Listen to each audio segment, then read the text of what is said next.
I don't have a funny one for you today. Well, you're fired. You have one job.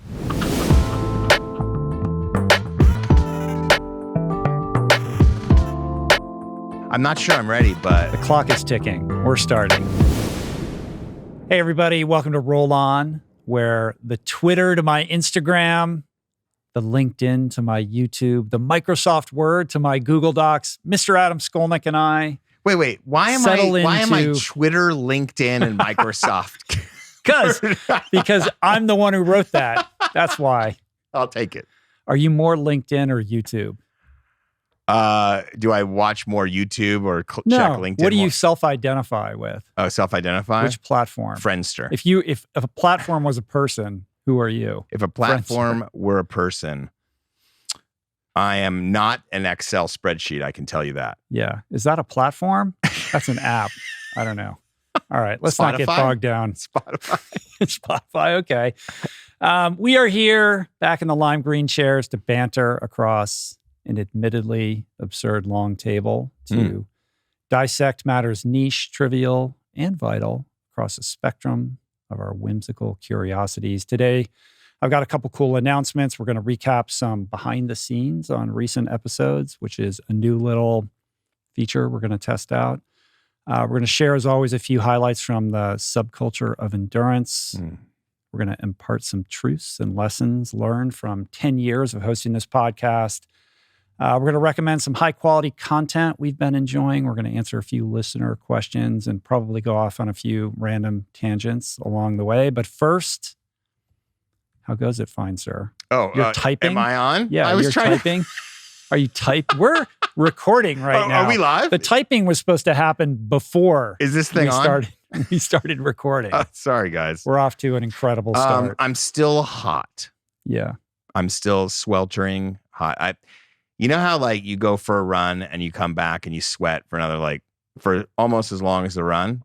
Mm-hmm. Now I'm sweating for 3 hours after every It's run. It's downright tropical out there. There's a wave of humidity that is unprecedented in I don't know how many years I've lived here, since 1996. Yeah. I don't ever remember. I mean, we just endured a heat wave that was pretty epic. This is the last day of it, I think. It's 10 days 110 deep. plus every single day. Oh, yeah. And what was unique about that was it didn't cool down at night. No. Usually the desert here, even when it's super hot during the day, it'll still go down at night. Didn't do that at all. It was 90 degrees at 1 a.m.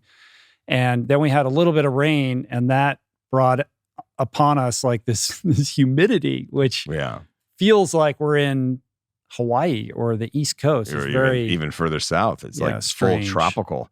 I was running at night. I was running. Doesn't matter. Yeah, it didn't matter. I was trying different things, but I'm not really one of those people that complains about weather. I don't like people who complain about weather. Are you sure about that? Here I am. Here you go. Here I am complaining about the weather. When you have an opportunity to do it on a large platform, you're going to take advantage of that and complain about the heat, aren't you? Because that's what everyone wants to hear. It has been warm. Yeah, it has. Sorry, guys. I didn't have Is that all that's going on with you? A funny intro. What's going on with me? No, things have been good, busy, working hard on some projects I can't tell you about right now. Right. But, when is that going to change? That's generally the case. I'm doing all this cool stuff and we can't talk about it. Pretty soon. Good. Yeah. Maybe 5-6 weeks we can talk about some of it. All right. But that's been good. The family's well.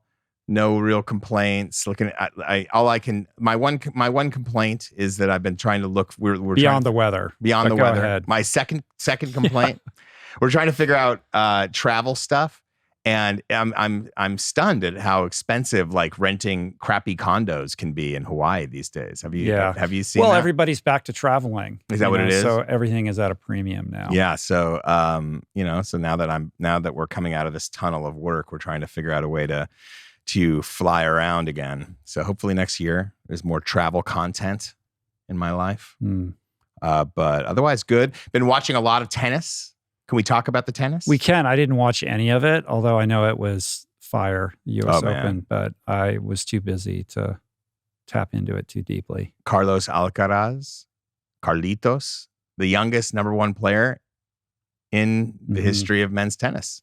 He won the U.S. Open. He's been kind of this guy that people who watch tennis have said this could be finally the young guy that's as good or is on the same trajectory as the big three, right? Who we know, Novak and Rafa and Roger Federer.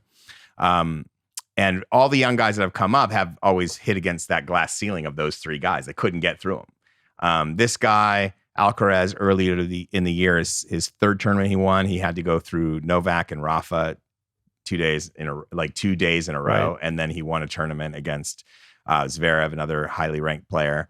And this time, though, Rafa got beat by Frances Tiafoe, who was the best American in this tournament and is one of the best Americans around. A little bit older than Alcaraz. Alcaraz is 19, Tiafoe I think is 24. And they had an epic 5-set match. And I found it interesting because they have kind of like parallel stories in a way. Carlos Alcaraz was raised around a tennis center his grandfather helped found and build. Frances Tiafoe was raised at a tennis center, the tennis center at College Park. Right. In Maryland, suburban tennis. Yeah. His parents immigrated in the 90s from Sierra Leone when it was like Civil War. And they came to the DC area, and Tiafoe's dad, Constant, I believe is his name, was one of the construction workers building that tennis center. And he worked so hard and was the best worker that they asked him to stay on as maintenance for the whole facility. And so he lived there 5 days a week. They lived in a back office, and he lived with his two sons.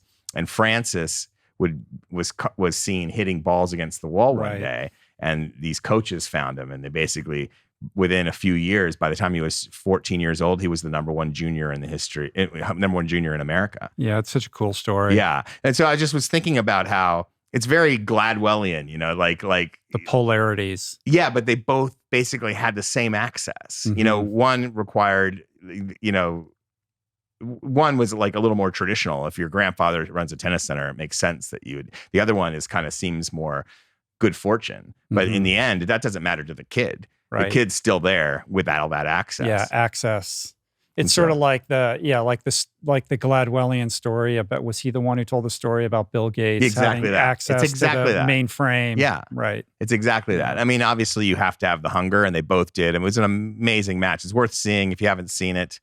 It's a long one. It's 5-setter. Yeah. But Carlos went through 3 matches kind of like that and then got to the final and is just a magnificent athlete. It does feel like the ushering in of a new era, though. You hope so. But at the same time, Novak couldn't come. Right. Because he didn't get vaccinated, so he wasn't allowed in the country. And Rafa lost. So if Novak's there, does he Who knows? Defend the glass ceiling? Right. Well, that will, when that tete-a-tete happens, it'll make for must-watch tennis. Yeah. But anyway, enough about my television watching of tennis. How are you? What's going on? What's the latest? The humidity, Adam. I'm going to complain about the heat. That's on here. No. Sorry, I was just distracted by all the sea monsters on your shirt. Yeah, this is not a good shirt for the video, right? Video, they want just plain What kind of Paisleys? Crustaceous these? Sea life is that? Well, this is something I discovered in the waters out in Point Doom. And because I discovered it, I got to name it. And this is the Richius roleus jellyfish. It was going to be some kind of Skolnickian. All right. Okay. I'm good. I don't know what to tell you. How's your back? You've been exercising more. It's not amazing, but it's tolerable enough that I can get out there and do some zone 1 and some zone 2 stuff as long as I don't push it too much. So I've been out on the bike with some regularity, which has felt really nice. Yeah. You were running too, right? Doing some trails? More like hiking with a little bit of jogging to test things out. And that definitely ended up with some tightness back there. So I'm trying to be really cautious about that. But at least I'm getting out there and feeling good. Yeah, I don't know. Everything's good, man. My older boys, and their band Blood Ocean is out on tour right now. They're going up and down the West Coast. Nice. Which is really fun to see them finally take their music on the road and play these little venues and that's cool. Visit these cities and do the whole, jam into a van thing. Phenomenal. Which is pretty cool. So Groupies, I'm getting some cool reports from the road. Shout out to friend of the pod and friend in real life, Jesse Thomas and Lauren Fleshman, who opened up their guest house to my boys and their bandmates when they played in Bend the other night, which was really cool. So they've been, they played in Portland last night. I think they're going up to Seattle. They're going to be in San Luis Obispo.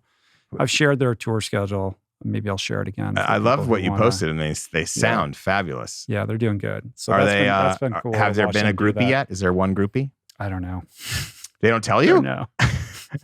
I've been getting reports on the road, like the slow disasters and the highlights and the low, like, they play a show, nobody shows up, right. Or, there was the venue in San Francisco that, basically wasn't going to pay them and like all that kind of stuff. I was like, good, that's the way it's supposed to be. Like, having that real life experience. You got to go through it.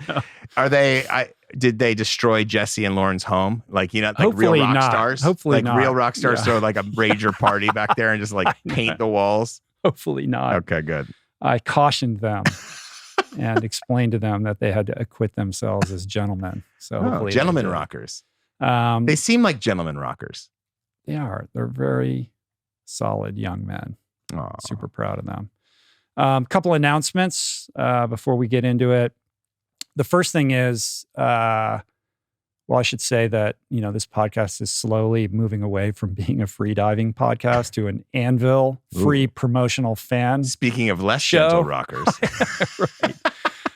So for all of you that caught the last roll on, you'll remember the story that I shared about my friend Sasha Gervasi and the improbable story behind his documentary, Anvil, The Story of Anvil, one of the greatest rock docs of all time, which is being re-released next week in 200 theaters across the United States, 13 years after its initial run. So it's a really cool thing. We're recording this on Monday, but 2 days from now, and before this podcast will actually air, September 13, the movie is premiering in New York City, which will be last night if you're listening to this podcast right after it posts, at the Angelica. And it's an event that was hosted by Sasha and Peter Dinklage, who starred in Sasha's HBO movie, My Dinner with Hervé. That's cool. So you guys missed that, but I wanted to let you know. He also starred in something called Game of Thrones. He did, yeah. You might know him. Yeah, but I'm trying to connect why Peter would be, co-hosting Sasha's premiere in New York. Yes. Because they work together. Yes. In any event, I get you. But for all of you Los Angelenos, or for anybody contemplating a trek to the City of Angels, allow me to entice you, because Anvil will be premiering the newly restored and mastered print in Los Angeles on September 23rd at the Saban Theater. And I wanted to offer up to you guys, the audience, 2 free pairs of tickets for the screening, which will include a, not to be forgotten, I promise you, live Anvil rock show. Like you've never seen anything like these guys rocking out. After the screening, that's going to happen. And that's going to be hosted by friend of the pod and real life friend Steve-O, who I believe is going to be doing a Q&A with Sasha and the band. And there's going to be some other yet to be disclosed super special guests that I'm forbidden from mentioning at this moment. So that's pretty cool. I mean, Sasha wanted me to help, kind of open it up to you guys. So to enter to win these tickets, you can send an email to giveaway@richroll.com. Please send that in before September 18th and put the word Anvil in the subject line. And we'll select the winners at random on September 19th. In the meantime, if you want to just buy tickets to that event, you can do that as well. It's just Anvil. I think it's Anvil the Band. Oh, anvilthefilm.com. These special guests, are these potential other musicians that might share the stage? Yeah, maybe. All right. Maybe. Anvilthefilm.com. So you could just buy tickets and go to this premiere screening. I'm going to be there. We're probably going to do a meet and greet. It's going to be super fun. Saban Theater. I never knew it was Saban. I thought it was Steve Sabin. Sabin? No, I think it's Saban. Yeah, I think you're right. Pretty sure. How are you an Angelino? And you don't know that. I didn't. I missed that. Anyway, you missed the memo on that. I missed the memo. The second announcement I want to make is that some of you may remember, longtime listeners will remember that towards the end of last year, we released a special episode called Prophets Walk Among Us, Stories from Our Listeners, which was an entire episode that was devoted to sharing voice messages sent in by all of you guys. It was one of our most unique and impactful episodes to date. really proud of that. It was just a beautiful thing, putting that together and sharing it with everyone. Just a total joy to produce. If you haven't heard it, I recommend adding it to your queue immediately. And it was so meaningful to us and to everyone who listened and reached out that we're going to do it again. So if you're willing to participate, please consider sharing with me your personal journey of transformation, how the podcast and its many guests have inspired you, and maybe some things about what you've learned, you've practiced, you've implemented or shared with others along the way. And in other words, like, how has the show served you in your life? How has it benefited you? How has it orientated you, inspired you to reframe your vision of family, of work, your sense of self? And we're going to take those messages and compile a portion of the submissions into the next edition of this listener-focused format. So if you're keen to participate, you can leave your story on a special voicemail that we've set up. So call 805-421-0057, and we look forward to hearing from you. Yeah, and if I've helped you in any way, don't hold back. Put it all out there. Yeah. We need to hear about it. I want messages all about Adam. I think that would be great. If I've done anything for you at all, even if it's negative, I want to hear about it. Put it on the voicemail. Are you sure about that? All right. Cool. Yeah. Again, 805-421-0057, and we'll put that voicemail number in the show notes as well. Yeah. That sounds cool. Can't wait for that one. Let's do this thing where we kind of recap some of the most recent episodes. What should we call it? I know that, I don't know. Well, maybe they can leave that on the voicemail too. That's already Bill Simmons' thing. He has a recapper? He has the rewatchables. Right. This wouldn't be the rewatchables. No. The re-listen? I don't know. No, the behind the scenes. I don't know. Well, let's not debate that now. Okay. In other words, this is not the time to workshop what I want to do is, there are podcasts out there that kind of recap the episode that you've just heard by sharing a little behind the scenes thoughts. And they generally do that in the intros or the outros of the respective episodes. We don't do that or have not done that historically, but my spidey sense is that maybe some of you out there might enjoy a little bit of storytelling around some of the guests. So we thought that 100%. We would do that here and see how it goes. So since we last sat down, Adam, there's been 3 episodes. Yes. Ken Rideout episode, Gabor Mate, and the one that just went up today, Max Fisher. I don't know. We can start with Ken Rideout, although you haven't listened to that one. You don't actually listen to the show, do you? Wait, what? This has changed. So this is I don't know how this is going to go. I do listen to the show. I know you do, but not every. The problem with me is I don't commute, and so my podcast listening has to be very strategic. Elitist. I don't commute, and they say you're not supposed to listen to podcasts in front of young children, infants and toddlers. Did you know that? Say that? No, I didn't know that. Why is that? Because you're distracted from giving your full attention? It's just that's not a great way for language, for them to pick up language, and it's like disassociated talking, and it's not like... Oh, that's interesting. Yeah, I didn't know that. Well, that's the stuff when you read these early childhood development kind of materials. That's one thing that has come out. But that's... Convenient excuse. That's not a great excuse. But Ken Rideout, I'm very familiar with because I think we talked about him before when Futterman's story came up, and you were talking about that you wanted to get him on. So I am familiar with his story. Like that he was a corrections officer that hit Wall Street and went nuts, and then after that had kind of an addiction issue, right? That kind of almost submarined his entire life. And now is the fastest marathoner over 50. Yeah, it's a crazy story. Yeah. I mean, everything that he overcame to be the person that he is super inspiring. And I think his story kind of hits on the real sweet spot of this podcast, which are these personal stories of transformation, overcoming obstacles and odds to, accomplish something laudatory. And his is very powerful, as his sort of command of telling the story too. And he's got this totally nuts backstory. What he overcame is immense. And it was funny, like I was sort of intimidated to meet him because he's a super, like, at least how I, what I was sort of projecting onto him was that he would be super alpha and like difficult to, and he wasn't like that at all. He was a really sweet guy. And that episode really connected. and his stuff blew up as a result, and he was on the receiving end of like a lot of, attention as a result. That's awesome. And he was so grateful, and he was so like almost, emotional in his kind of overwhelm with, the response to that, which was really sweet.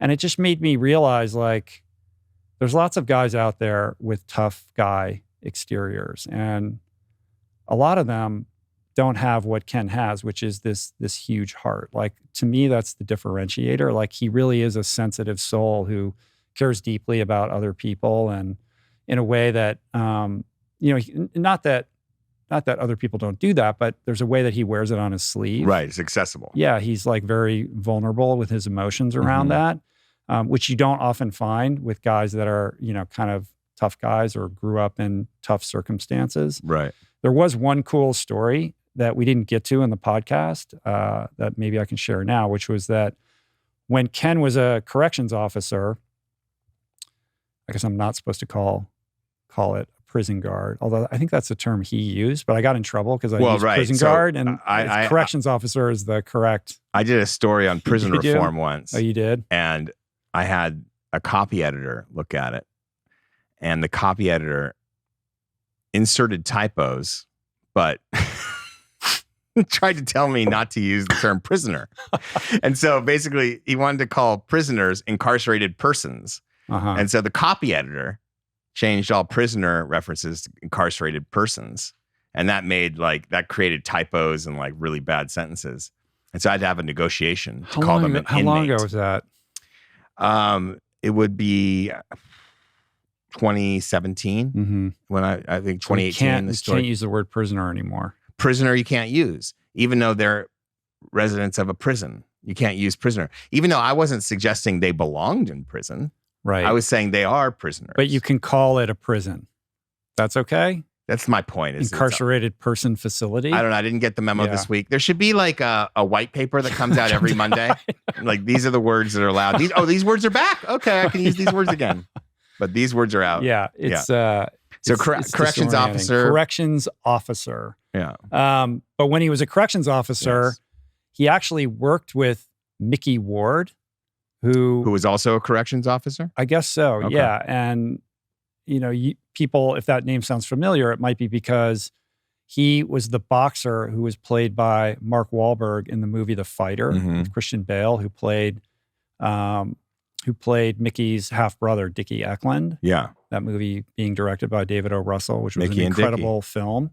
Great movie. And I think it's probably fair to say that movie was an accurate depiction of the type of environment in which, Ken grew up in. And you grew up South Boston?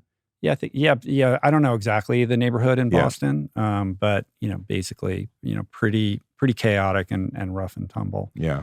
And I just think, I'm so glad that people enjoyed listening to him and hearing his story. To me, he's an example of like a healthy alpha male, a solid role model for young men and older men too. Yeah. Maybe all people, whether we're in corrections or not. All people. It doesn't have to be a male. That's true. It's cool, man. And I love stories like that. Yeah. Any story. And I love when people ask me all the time, who's your favorite guest? And I can't say there is a favorite guest, but I think I do have a sweet spot for, you're not a guest, you're a co-host. Okay, right. Right? You being all indignant over there. It's these stories of personal transformation, I think, that are kind of the bread and butter, the bread and vegan butter. Well, it's funny that these three that we're going to talk about are all three of the kind of pillars that you bring, that you've always brought out, which are these kind of underreported, amazing stories of transformation that are instantly inspiring and can inspire transformation in others. Doctors that kind of look at the medical world with a more critical eye and have a different take necessarily than the mainstream medical mind. And then the book that we're going to talk about at the end, and like you're sitting down with an author and going full Terry Gross. I mean, I think that's what makes the show so special, is that you go into these different worlds. It's the curiosity model. Well, this is why you're my co-host, because you butter my bread. I encapsulate and then you serve try to, that softball make right me back. Look better than I am, but I appreciate that. Hey. I mean it. Dr. Gabor Mate, another Gabor episode Mate. you haven't listened to. Didn't get to that one. It's in the queue. In fairness, we only came up queue. with this segment like yesterday. Yes. So I didn't give you a lot of heads up or time. No. But maybe going forward, we'll figure that out. I did watch some of Gabor Mate's Rich Roll content on the reels. On the slot machine in my palm. Yeah. I did watch that. And very interesting. You know, I always find, especially now, because it's like, for years, I didn't have health insurance. I don't know if you can believe that, but I couldn't afford health insurance. Nor could I. For years. And I would pay out of pocket for things like acupuncture and alternative health stuff because I actually didn't really want to go to the medical doctor. And I think in the last years, for many reasons, you know, I think starting with April being pregnant and finally having health insurance, that's one part of it. You know, after Obamacare passed, I was able to get health insurance. And moving forward, I tapped into it, but I still kind of stayed a little bit halfway. And I think there had been a time in my life where I would fully resonate with everything he said. And this time I would watch the content and there, you know, he referenced drugs used for MS and rheumatoid arthritis. And it's very interesting because I actually have a story about rheumatoid arthritis. A friend of mine had rheumatoid arthritis and turned down all the drugs. And he decided he didn't believe in that because the doctors were basically saying you're incurable. You're going to have to take these drugs the rest of your life. It won't help you that much. So in that sense, you know, that's where I believe Dr. Mate is coming from. Is that that's the only thing people can recommend for you, and it doesn't necessarily help you. In fact, maybe it does hurt you or shorten your lifespan. He decided to look for a nutritional change, got rid of all grains, and still kind of went through the process. But in the meantime, lost all the connective tissue cartilage in his hands. He went through incredible pain. Like, it's a miracle he survived. 2 years later, he's come out of it. He's growing that cartilage back. He's not eating grains. That's what really did it. He figured his own way out, but it was hell. And so, like, that's the one thing. His recommendations, I'm not saying they're false. I'm saying there is a price to be paid. Yeah, I mean, I think that clip really triggered certain people. And part of that is my fault. It is taken a bit out of context, but he is pushing the boundaries of, you know, what we're kind of accustomed to hearing when it comes to how we treat medical conditions. Yeah. And that specific reel, he basically is saying, like, listen, as you said, like, there are, you know, in certain cases with certain conditions, the medical prognosis and the, you know, prescriptions that are part and parcel of that are not necessarily the solution. And there is an opportunity to go beyond that and to look deeper, to probe into somebody's emotional psyche. Like in the case of your friend, he discovered a nutritional solution that ultimately put him on a better path.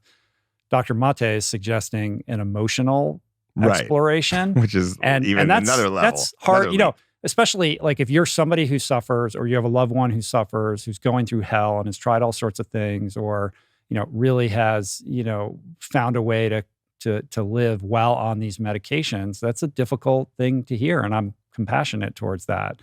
I don't think what he's saying is that in all cases, this is the solution, but perhaps instead there is something to be learned, gleaned, or experienced by opening your aperture and trying to, you know, delve into what's going on with you emotionally as a path towards some version of healing, whether in partnership or not with traditional Western medical approaches to whatever ails you.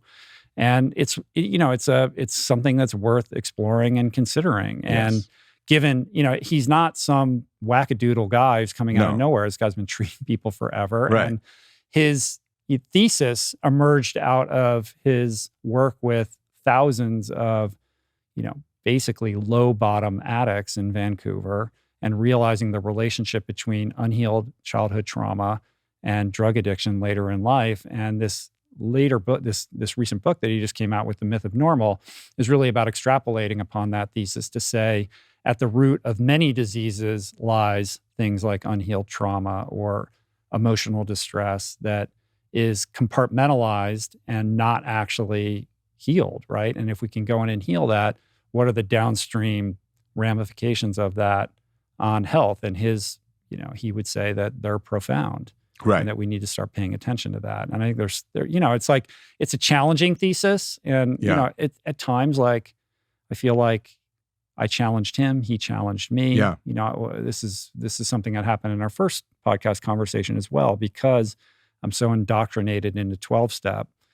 I tend to view addiction and recovery through that lens and that lens specifically. And he's challenging me to broaden that aperture and, see a path to healing that's a little bit more expansive. And that, I can bristle at that, or I can, take that and say, well, maybe there's something for me to learn here. Right.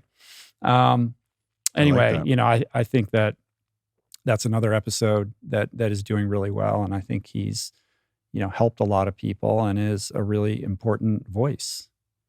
He's got a great face, wouldn't you say? Incredible face. Incredible face. Yeah. Best face. I think he wins best face of all these three guys. Yeah.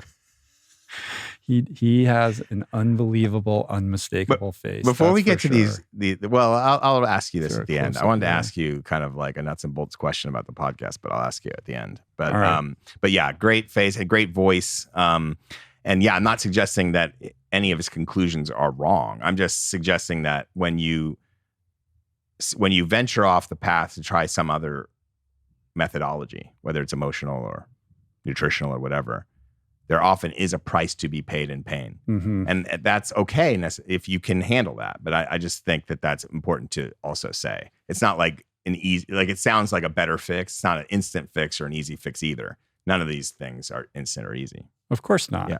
But I'm not saying he's saying that. I'm just trying to clarify. Yeah. I understand what you're saying. Yeah. I also think that there's some additional connective tissue between Gabor's message and Ken Rideout's message and what we're about to talk about, Max Fisher's message, in that many of our larger social problems are being driven by men, a lot of young men who are disenfranchised, lacking means, lacking opportunity, who many of which I suspect are managing wounds and trauma without any help, without any direction, without any resources, without any strong, healthy male role models, all of which make them vulnerable to less than stellar online influence, which metastasizes into untoward behavior in the real world, right? This is a big part of what Max Fisher talks about. Max Fisher? I know, we're going to talk about that. And why I think people like Ken Rideout are important, because they're, an opposite to that in a healthy way. So in the context of what Max is talking about, I mean, first of all, to segue into him inelegantly, I know one thing you wanted to talk about. The name Max Fisher? His name is Max Fisher. His name is Max Fisher, which is, one of the great characters in recent film history. Yes. Wouldn't you say? I mean, indelible, right? Yes. Timeless. Yes. Explain for people that might not know the reference. Max Fisher was the character played in Rushmore by Jason Schwartzman. It's Wes Anderson's second film. It's arguably, you could argue it's his best film. I don't know if you would. I think it's one of the top 5. It's in my top 5. It's definitely in the top 5. I don't know that it's his best. But it was the one that really, like, Bottle Rocket was good, but this was like another level. Sure. And Bill Murray kind of, I don't know if it's accurate to say rebooted Bill Murray, but maybe it did. Yeah, I think it did. And so it's an incredible movie about a high school senior dramaturge. Yeah, it was like this wacky high school. It's amazing. If you haven't seen Rushmore, please stream Rushmore. It's unbelievable. Do it for Max Fisher. Do it for Max Fisher. Yeah. So this one just dropped today. You listened to a little bit of it. The early response, like right out of the gate, has been pretty voluminous. It's fantastic. I think this episode is going to do really well. I think it's a really important conversation. And it's something that we can all relate to as, creatures who live to some extent by and through the internet and the vicissitudes of the social media platforms and the algorithms that make choices about what we see and what we don't. Yeah, it hooked me right off the bat. I have not read the book. What's the title? The Chaos Machine. Chaos Machine. It's yet another kind of take on how social media is twisting society, basically. And this one has a much more global overview, and you can encapsulate it better than I can. But like, he's a foreign He's a foreign correspondent. Affairs. Yeah, foreign affairs correspondent. Like investigative reporter, Pulitzer Prize finalist. Yeah, and he's not the tech reporter that you'd think would normally cover this. You say that right off the bat. Yeah, I mean, that's not his beat. He came into it through the work that he was doing overseas when he was seeing the kind of ramifications of what social media was doing in the developing world. Yeah, and how it was fueling the Rohingya genocide in Myanmar, and how it was, which he covered for the New York Times, and then fueling some rampages of Hindus destroying Muslims' homes in India and those riots in 2012, which he didn't recognize the social media component there, and he kind of feels ashamed of that now, which he talks about with you. So that is really interesting. I've covered Myanmar a lot, so that really piqued my interest as well. And then, talking about Zuckerberg's quote, did you have that quote, or was it he that had the quote of what's the quote? About rewiring society? Like society is a math, or is a problem. Oh, I think, well, it was Zuckerberg who said that, that basically, I can't remember the exact quote, but it's something along the lines of like, humanity is an engineering problem. Yeah, humanity is an engineering problem. And so the arrogance and kind of, I guess, glee that kind of is with arrogance, glee, and excellence that kind of came together to create what we are now kind of all armed with, which is a slot machine, basically, he says so eloquently, in our pockets. All that was it's all intentional. It's basically, we're all dopamine addicts. He wants you. It's intentional on the front end, but it is unpredictable on the back end, because I don't think anybody could have foreseen what would transpire as a result of their creation. And now everyone's in, I don't know if it's damage control, but they are trying to figure out like how to rectify this thing that clearly is driving us apart from each other, creating social division, and ultimately, wreaking untold havoc. Yeah, I mean, and the arrogance, I think, is part of that. And I don't know. I mean, I find it really compelling. I know you're really into the book. What else should we? I mean, the way that I think of the book is, if you watch that documentary, The Social Dilemma, this is the equivalent of a semester-long college course on that subject matter, where each thing that comes up in The Social Dilemma is just probed a little bit more deeply, and it does have a global focus, which I love, beyond the parameters of the United States. And I think another important takeaway is that it's less about vilifying the Zuckerbergs of the world and more about understanding the inherent incentives of the systems and the platforms themselves that are built to take maximum advantage of the systems. I mean, basically, most of them are there to sell ads, and they're there to command your attention so they can serve up as many ads as possible. And with those built-in incentives, you're creating platforms that ultimately, are so addictive that it's almost impossible for the well-intentioned human being to have a healthy relationship with them.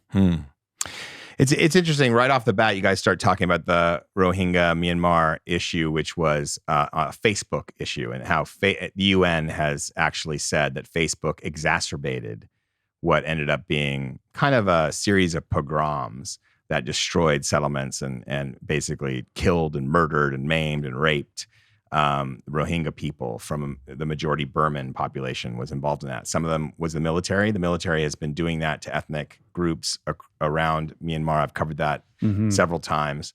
But in this case, it wasn't just the military. It was also regular people kind of going in, similar to like what happened in India. And I'm not suggesting that obviously happens. The thing is, he also talks about how much of this is human nature. Is this human nature mixed with kind of this new tech problem? And I think that's interesting because he acknowledges the human nature component of it as being, a huge aspect of it. These problems, as you know and have pointed out, existed prior to social media. Yeah. India, like there's been mobs destroying Muslim homes and settlements and slums in India for generations. There's been in Indonesia, there was Muslim mobs that went and killed and destroyed whole ethnic Chinese neighborhoods in Jakarta and other parts of Java. I mean, and across Indonesia, this stuff has happened. Koreatown was destroyed during the riots, and that was intentional. That it was Koreatown. And so these things have happened before social media, but now social media is kind of like exacerbating it. And it's funny because you point out quite rightly that like this, what we're talking about in Myanmar and India and other places is like the polar opposite of the Arab Spring, where everyone, all these same platforms were exuberant about their possibilities to really change the world for the better. And then this is like the dark aftermath, which is the real dragon that they built. So I thought that was interesting. Yeah, it's listen, it's a fascinating and far-reaching problem. I do believe, like, I'm not a fan of villainizing like the execs and making them like the ultimate bad guys here. Like, I do feel like, I don't know, maybe there's exceptions. Are you defending the man right now? No, I feel like as individuals, there is an understanding that there's a problem that needs to be dealt with. And I think that they're probably grappling with how to solve a problem that structurally just feels impossible to solve, right? Like when you have a structure, a business plan that is a for-profit enterprise, short of turning off the platform, like how do you fix this? Like content moderation with human beings or through some kind of artificial intelligence is never going to hit the mark. It's always going to be too much or too little. It's going to be pissing people off. He called it like air freshener outside a toxic waste dump. And whoever's trying to propagate, who's not, on a bender to propagate some kind of campaign, whether well-intentioned or not, is always going to have the advantage in terms of figuring out an end run around whatever moderation is going on. So it's almost like a Sisyphean task of trying to solve it. Like, I don't know how it can be solved. But ultimately, in the meantime, it's massively problematic. Oh, 100%. Do you feel conflicted in the fact that like you're on Instagram today with these tiles basically talking about these same problems, but by doing that, it's like the argument we talked about last time, which is the medium is the message. It's almost like, and I think I referenced last time this book, 4 Arguments for the Elimination of Television. It's about like, no matter what you put on the television, this is the argument. Like the way the television works is we're not seeing the picture, we're seeing pixels, and the picture is actually being put together in our brain. Different than film, which is light, back in the day, was light through a film. And so it was an image on film. It wasn't being built in our brains. But because the way television works, it's being built in your brain. That was one of the arguments for the elimination of television. This old book that is a great book, but I'm sure out of print now. This reminds me of that kind of book. It's like these are the arguments for why the internet and social media should not exist, probably. Right. But I'm a product of the internet. Right. Like I make a living if the internet didn't exist, if social media didn't exist, I would not be able to do this thing right now. Right. And I try to leverage the pipes for good. But the truth of the matter is that I'm completely dependent upon these platforms in order to like do this thing that we're doing right now. Right. So it's complicated, right? Like, yes, I'm on Instagram, I'm on Twitter, I share clips from the podcast. Like I try not to allow it to consume me and really use it as a creator. Like I'm using it as a place to broadcast the work that I'm doing as opposed to a place for consumption. And I plead guilty to being a consumer of it as well. Like to me, like that's where my work needs to focus. My personal work, I mean, like in terms of like, what are my habits around my social media usage, not as a broadcaster, but as a consumer. But I think if you can reframe the relationship into one of productivity and creativity, to use it to create rather than to consume, then it can be unbelievably powerful. Like I owe my entire career to the internet. So it's like, far be it from, so what am I going to do? Like cast stones and shoot arrows at this thing that has given me an unbelievable living And, if I could be so bold to try to put like a positive message out in the world and impact people in a meaningful way. So, how do you reckon with those polarities? I don't think you do. I mean, you're someone as well. Same. Like I was a guidebook author and like a freelance journalist primarily, and those were great days. But also like all my content always went on the internet from way back when. And now I'm on this show, and I've had the good fortune to work with David, whose book became a hit on Amazon as purely like without Amazon, there'd be no Can't Hurt Me in this particular incarnation. It would be a different type of a thing through more of a publisher. But even publishers, like it's not just you. It's like these days, major publishers, they want to know how many followers you have. Like everything, they have rewired. The point is they have rewired society. Certainly have rewired media. And that now it matters like how many followers a journalist has. It matters. And I don't know how many Max has, but like there's a lot of people that do very well in journalism because they have a lot of followers. Yeah, so they're we playing can social argue media about game. whether that's a good or a bad thing, but it is true. It's true. That is the reality in which we live. And like when it comes to YouTube, like I love YouTube. I love that YouTube exists and we get to make these videos and put them out there and share them with people, and people enjoy them. Like that is a net positive in my life. But we have to recognize that there are problems with it as well that need to be solved, and hopefully they can be solved. I don't know how to solve them. We're feeding the chaos machine either way, I think is what the medium is the message kind of argument would be. I'm not saying I'm not making the argument or judging anything because I'm doing the same stuff. But the argument would be anytime you feed the chaos machine, you're helping the chaos machine, even if it's good stuff. Because you are the product.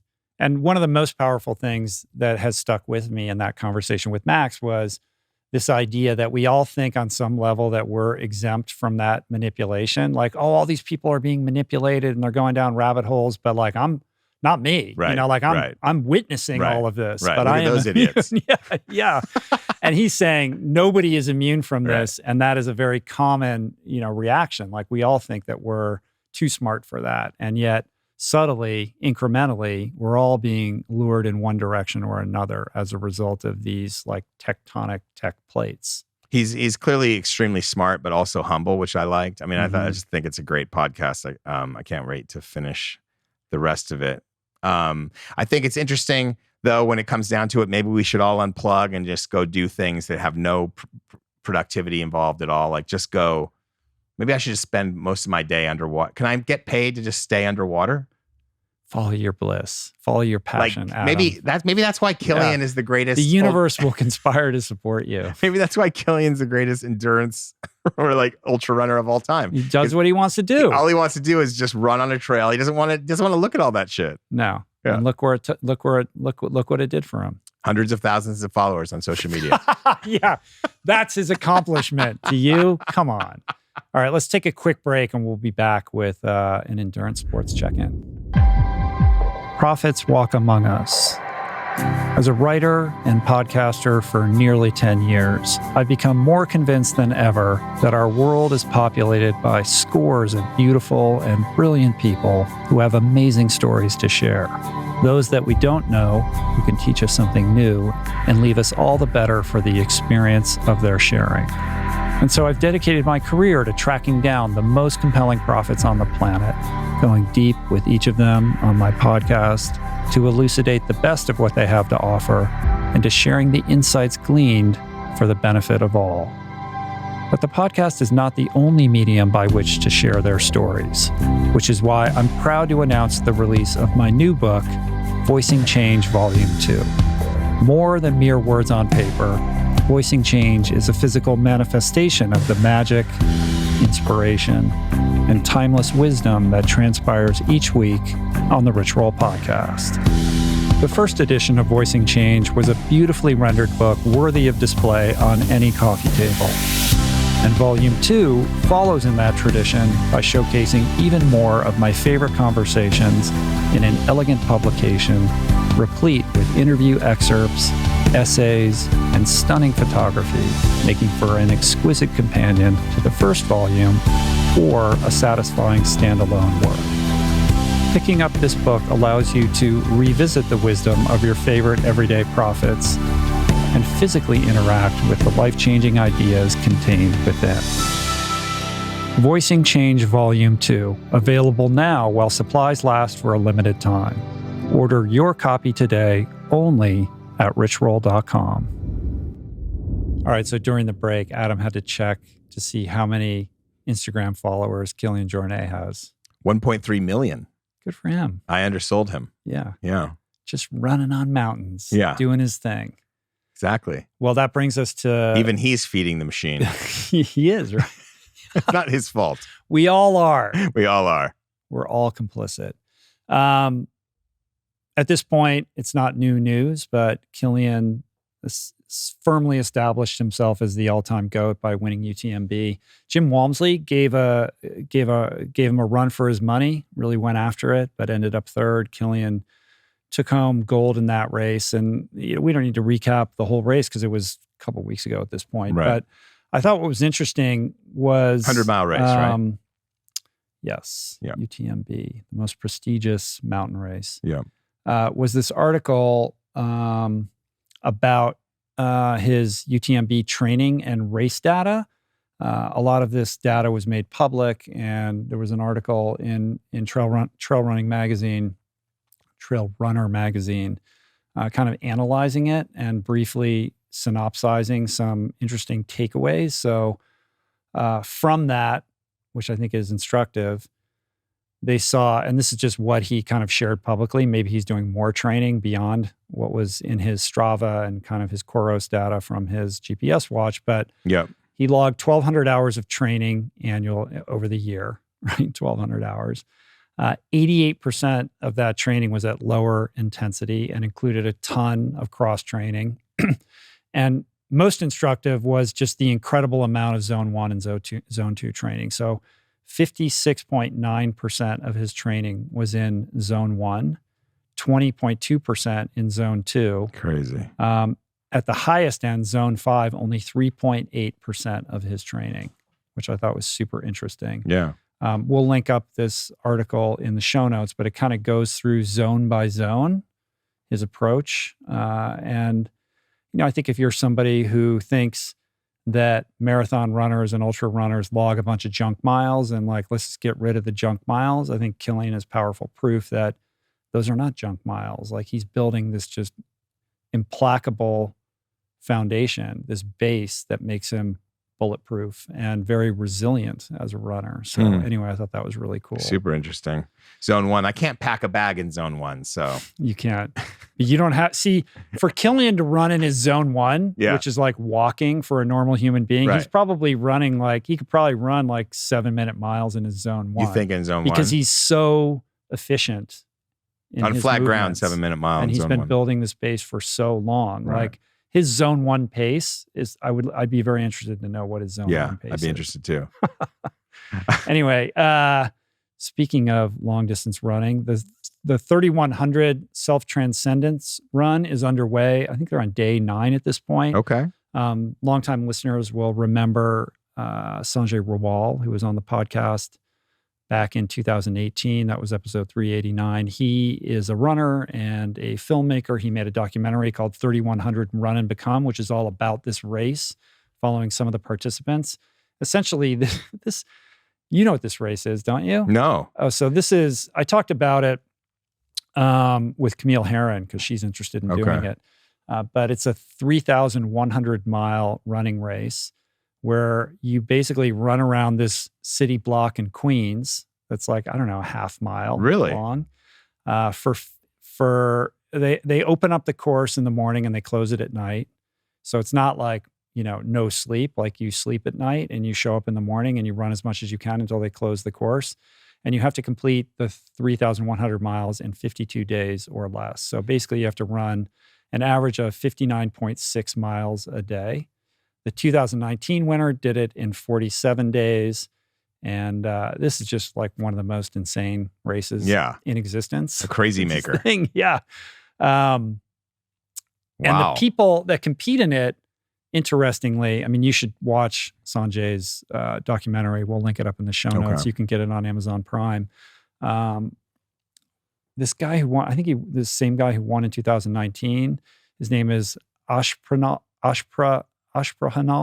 Alto. He's 40. He was 48 years old in 2019, and he's 51 now. I think he's a postal worker in Finland or Denmark. Oh, okay. I thought you were going to say that's his route. No. He was but like a lot of these competitors, they're not professional athletes, and they look sort of like lay people. They don't look like racehorses. Interesting. And it's just, the prize goes to the tortoise in this thing. It's like the guy who can, or woman who can like keep moving the longest.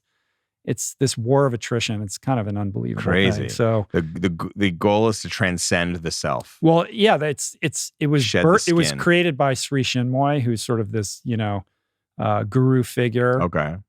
From that part of New York City, part of the kind of spiritual philosophy is that you can achieve self-transcendence through endurance. Right. Sort of like the marathon monks. Right. It's a similar kind of thing. Yeah. And so this race was kind of born out of that. Anyway, you can also follow Sanjay on Instagram. He's been updating people through his stories. He's at Mr. Sanjay R, Mr. Sanjay R on Instagram. Amazing. Yeah. Before we get into the water stuff, can we talk about Tony Riddle's upcoming run? Yeah, please.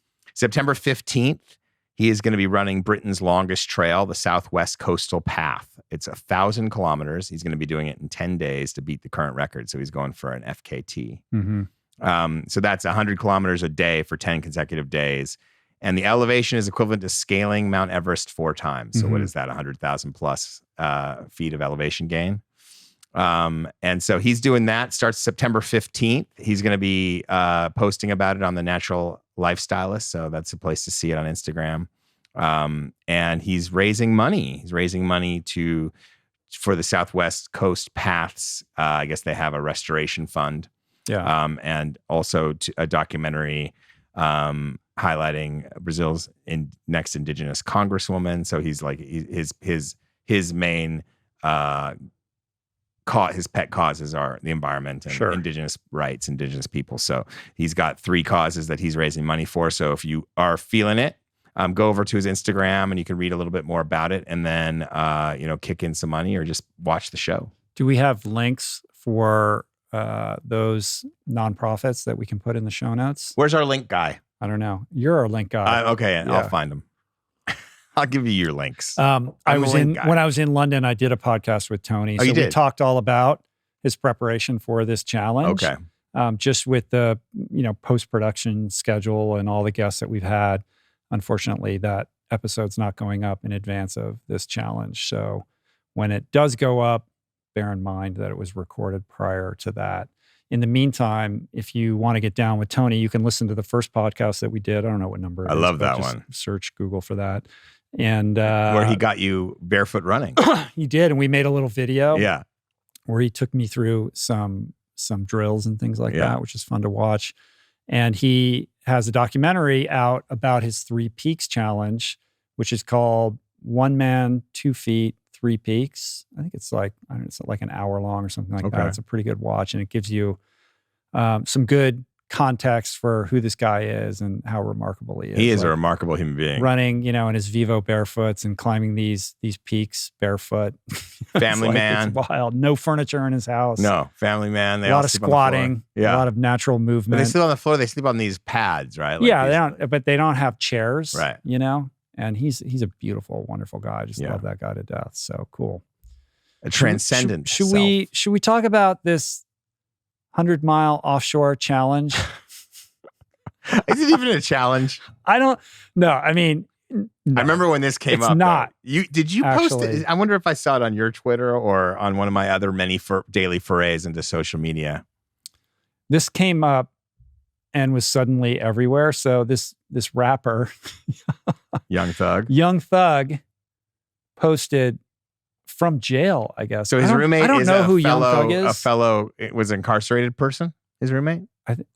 What do you mean his roommate? I'm talking with my roommate, and we're wondering if you... I think so. When I read that tweet, I didn't realize it was Young Thug. I thought it was just some dude talking to his roommate. I did too, because we're old men, and we don't know what's going on. Right. But Young Thug said, I'm talking with my roommate. We tweeted this. I'm talking with my roommate, and we're wondering if you could swim 100 miles from the middle of the ocean back to shore, Michael Phelps. And Michael Phelps retweeted it and said, yeah, I think I could make it. And this kind of like exploded the internet for a minute. Yeah.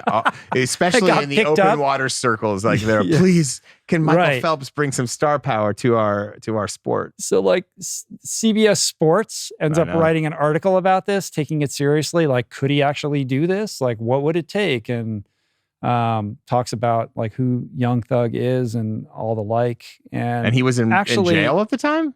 Reportedly been charged with a wide-ranging RICO case. What's and RICO? Is awaiting trial, racketeering. Okay.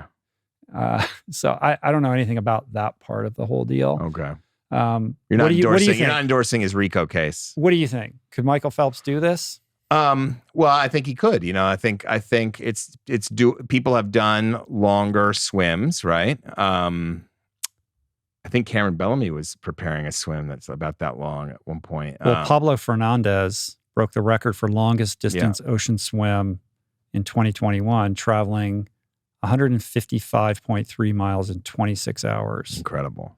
And then we know Neil Agius, the guy who swam from Italy to Malta in 52 hours. That was 78.48 That must be because he's an Olympic swimmer. So that must be the guy that Phelps, because later Phelps talked to his coach, I guess, and they figured it would be 50 hours. So they must have been talking about Neil's swim. That must have been part of the calculus there. Maybe not.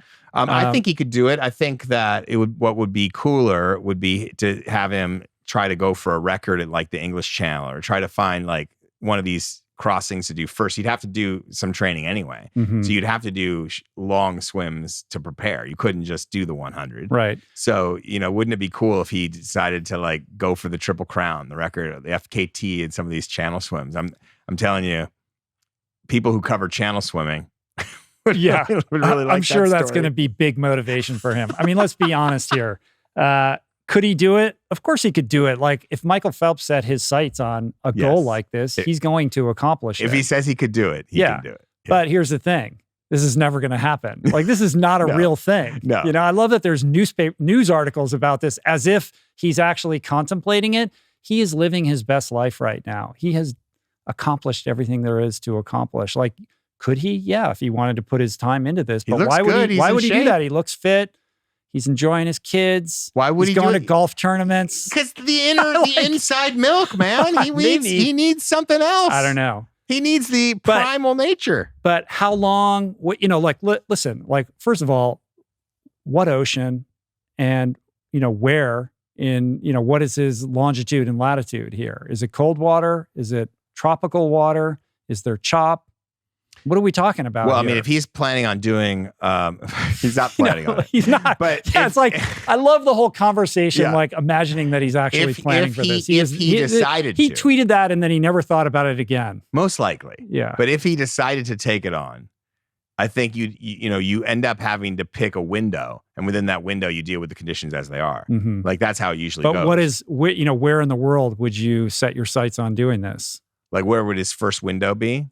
Well, first of all, geographically, where? I should ask you that because you've done ultra events. I usually interview people after they've done them, but what do you want? You want relatively warm water and you want calm water. Not necessarily. Like if you're going to try to do like the challenges that I know of, the best biggest swims. I mean, he could go to Hawaii to start there, but the currents can be really rough there. Wherever you go, there's going to be current. There's going to be tides. So, at some point, you want to do is swim within the Gulf Stream current and have it just carry you. Right. You want right. With maximum speed. But those conditions can be rough too. I mean, that doesn't always work. I think, and he would have to put on quite a bit of weight for buoyancy and for warmth. Because even if you're in warm water, let's say the water's 76 degrees, that's still considerably colder than your body temperature. And a lot of your energy goes towards maintaining core body temperature, right? So you don't want to be expending a ton of energy to stay warm. So that's why a lot of these open water marathon swimmers look like they're out of shape because they have so much body fat on them. Right. There's a movement now, though, within open water swimming with you. That's not necessarily, that was thought to be true, but it's not as necessary as you think. You don't have to carry as much weight as it was thought. Yeah. So there's some people who don't think. I mean, Antonio likes his bioprene, but there's others that are preparing swims that they don't necessarily look like Michael Phelps looks, but in a Speedo, but they're not necessarily looking too overweight. Well, the best line in this CBS article is how it ends at the very end. It says, as of now, there doesn't seem to be actual plans for Phelps to attempt Young Thug's challenge. Yes. But way to bury the lead there. I think Young Thug's onto something. I don't know if he tweeted this from jail. Do you think Young Thug was actually challenging him? He was asking a question. What I think we should start doing is have Young Thug go around challenging athletes to ultra events. Like have whoever he's rooming with. He's in charge. He and his roommate of dispensing with challenges. Yes, dispensing challenges to the world. He should be the commissioner of while ultra. He's awaiting trial. Yes, Young Thug, you could be the commissioner of ultra, and you can create events and go around and you just tap people with Twitter. Tap them and said, "You, Rich Roll, I've read about you. Great book, by the way. Now you are going to swim Catalina." Okay. Right. See, this is why we need social media. Yes. This is the good side of social media. Okay. Yes. Should we talk about this 70-year-old lifeguard? Which one? The guy at the Jersey Shore. Ah, the Jersey Shore lifeguard. You know what I'm talking about. So yes. You're talking about Eric Greensmith? I am talking about that very man himself. This popped up on Instagram under the Wall Street Journal page at WSJ. This guy, Eric Greensmith, who looks great. He looks amazing. Yeah. He's a retired anesthesiologist, I think. Okay. Was worried about getting bored in retirement. So as his career started to wind down last year, he started getting into shape and started dreaming about recapturing some of his, teenage years by returning to becoming a lifeguard on the Jersey Shore. He trains for it. There's all these tests that you have to pass. Like you got to run in the sand and do, some kind of routine. And he passed all of those. And there he is, like sitting in the lifeguard chair, saving lives. There he is, man. It's shades of Jim McConaughey, and the other old heads that I see in Malibu. You know who Jim McConaughey is, right? No. Jim McConaughey was a collegiate swimmer at USC. And, his claim to fame is he beat Mark Spitz in some collegiate race. And then fast forward, he was 50 and working I think he owned some like car dealerships or something in Ventura. And he was all out of shape, and he was kind of disgusted with himself, and he decided to break the record from Catalina. Well, now he's something like 70. I covered him when he and the Deep Enders did some channel swims in the Channel Islands. And he at one point held every record of all the Channel Islands. Wow. And he's I think he's 70 plus now. And when he decided to become a lifeguard again, I forget how old, I think he was a little bit after 50, he won that race. He still can compete with the top guys in speed, in swimming and running. That's pretty cool. Yeah. How do you think he would measure up against Dr. Greensmith? I think he would defeat Mr. You think Greensmith. so? Yeah, Dr. Greensmith, sorry. I got a soft spot in my heart for this guy. Oh, yeah. Check him out. But I mean, McConaughey is a I get level. I get it. Yes. It's cool though. Yes. I applaud this. Do you think I think it's cool I think it's cool that the Wall Street Journal decided to write this really cool article. I love it. I love it too. It's interesting because I've been, as we get on in age, you kind of want to create new skills, get back to, you do feel the pull to do something of use that's different than feeding the chaos machine. Right. I think about those different things. And sometimes. Age is just a number. Yes. Your greatest challenges await you, Mr. Skolnick. They do? Yeah. Okay. Voluntary. Is that good? Voluntary challenges. Because I've been through some challenges. Yeah. Some of them I'm not eager to go through again. Life has a tendency to dole things out. It does. We don't get out of this thing alive. So. No, nobody does. Expect more challenges. This morning I stared death right in the bloody mouth. What happened? Someone texted me a picture of a beached dolphin. This is the chaos machine. I stared at it at work. and I meditated on it. Did you? Yeah. Wow. That's how I confront death on a near daily basis. That's your amor fati. That's my amor fati. What's that? The Stoic phrase for death is, what is it? Yeah. What does it translate to? I feel like Ryan You Holiday. will die. I feel like Ryan Holiday stares at like dead animals on his Instagram every morning before he does a Stoic. I don't think so. No, I love. He has some Stoic. practice around that, but I don't think that's what it looks like. Anyway, let's switch gears. Okay, we're going into the gutter here. Can I talk about a TV show I watched? Mm-hmm. Is this the time, or are we doing that later? Well, let's do the main topics. Oh, let's do the main topic first. Main topics. Yeah. We're like an hour and a half into this thing when we're hitting our main subject here. But hey, this is Roll On, right? This is what happens in Roll On. So I thought, as we slowly inch towards the 10-year anniversary of this podcast, when is that? It would be in November at some point, late November, I think. Okay. It would be good to kind of reflect on some things that I've learned as a result of this journey that I've been on. So I just jotted down some thoughts, a few pillars of things that I've learned from podcasting and from life and athletics, business, sobriety. Yeah. Lessons not just applicable to podcasting or being a podcaster or to being a content creator, but honestly, to and for anyone for any purpose. And I think, how many did I come up with? We were like cramming to get this podcast together. I thought, maybe I'll come up with like 5 things. And I came up with 1, 2, 3, 4, 5, 6, 7, 8, 9. Oh, I came up with 12. So it's like the 12 steps. Perfect. Rich Roll's 12 steps. No. Roll On, 12 steps. I don't know how much time we want to spend on this. We can go through them quickly. Okay. But the main thing is... Would you like me to try to poke holes in them? Or just... You can. I want this to be conversational, Adam. I told you that. The first thing is to invest in your curiosity. And I think that's not to be confused with follow your passion. It's to pay attention to yourself. Like, what are you naturally curious about? Yeah. And to learn to honor that and to pull on those threads and be open to where they might lead you. And, often they're not dramatic lightning bolt types of things, but I think being in a mindset and cultivating a practice of honoring your curiosity has been a huge piece in how this show went from idea to what it is today. And I think it's applicable to anything that you choose to invest your time in. Because if you're not naturally curious about where that time investment is going, then it's probably not going to work, right? Like you have to be curious about the work you're pursuing, the endeavors that you're investing in. Stay curious. Yeah. Like, could you write a great book or a great article if you're not curious about the material that you're investigating? No. Of course not, right?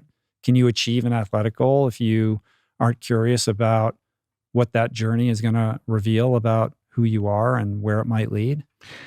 Maybe not. You could force yourself to, but it's not going to be a sustainable thing. Right. It might be a one-off. Mm-hmm. Yeah. And this podcast is really built on curiosity. I mean, you wanted to talk earlier about like how I choose the guests. Right. And it's really all about curiosity. It's a gut instinct thing. It's not like, oh, here are the people with the big books that are coming out, or here's the people who've expressed interest in coming on. At this point, it's not about like, who can I get? It's about like, who's right. And who's right often doesn't match up with like who's most popular or who's got the biggest thing going on.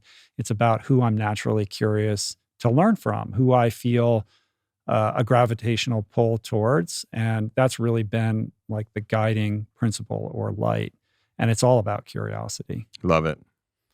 Second thing, listen, Adam, you need to hear this. Preparation. Oh. Preparation.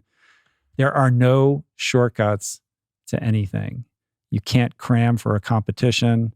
You can't fake readiness.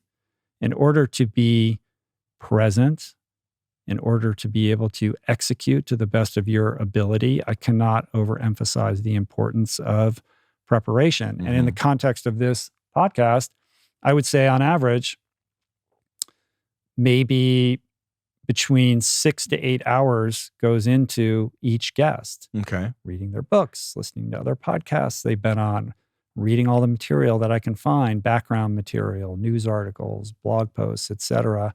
and then synthesizing all of that material, coming up with an outline. Like I probably go way too far on the preparation thing, but it's that thing, like if you're an actor, you can't just memorize the lines. They have to become so rote that you forget them and you can show up and be present for the performance.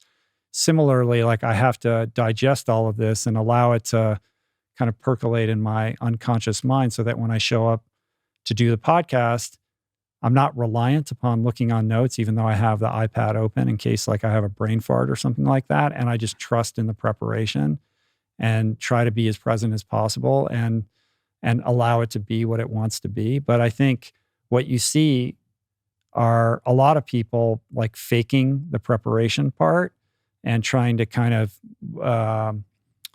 get through certain experiences and play it off as if they have been, as if they had prepared. But, you can always tell. Yeah, 100%. I mean, it's like a short-term versus long-term thing. Sorry, go ahead. No, yeah, I'm all about the over-researching. When I'm writing something, I always over-research. Talk to too many people. I have too many people's quotes that I want to get in there that I can't always do.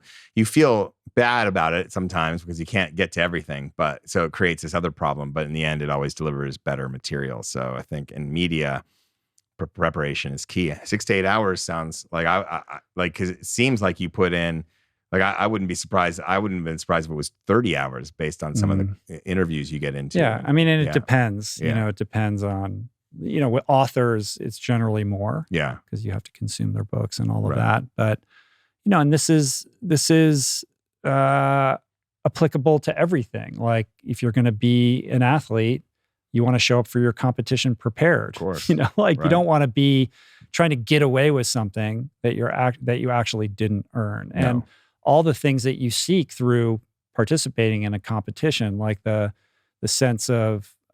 enhanced sense of self and pride and all of that, are really a function of preparedness. Like if you didn't really put the preparation in and you kind of get away with it, even if you get the good result, you're not getting that feeling. You're not getting that enriched experience that you would have had you put yourself on the line and tried your hardest, which means investing in that preparation piece.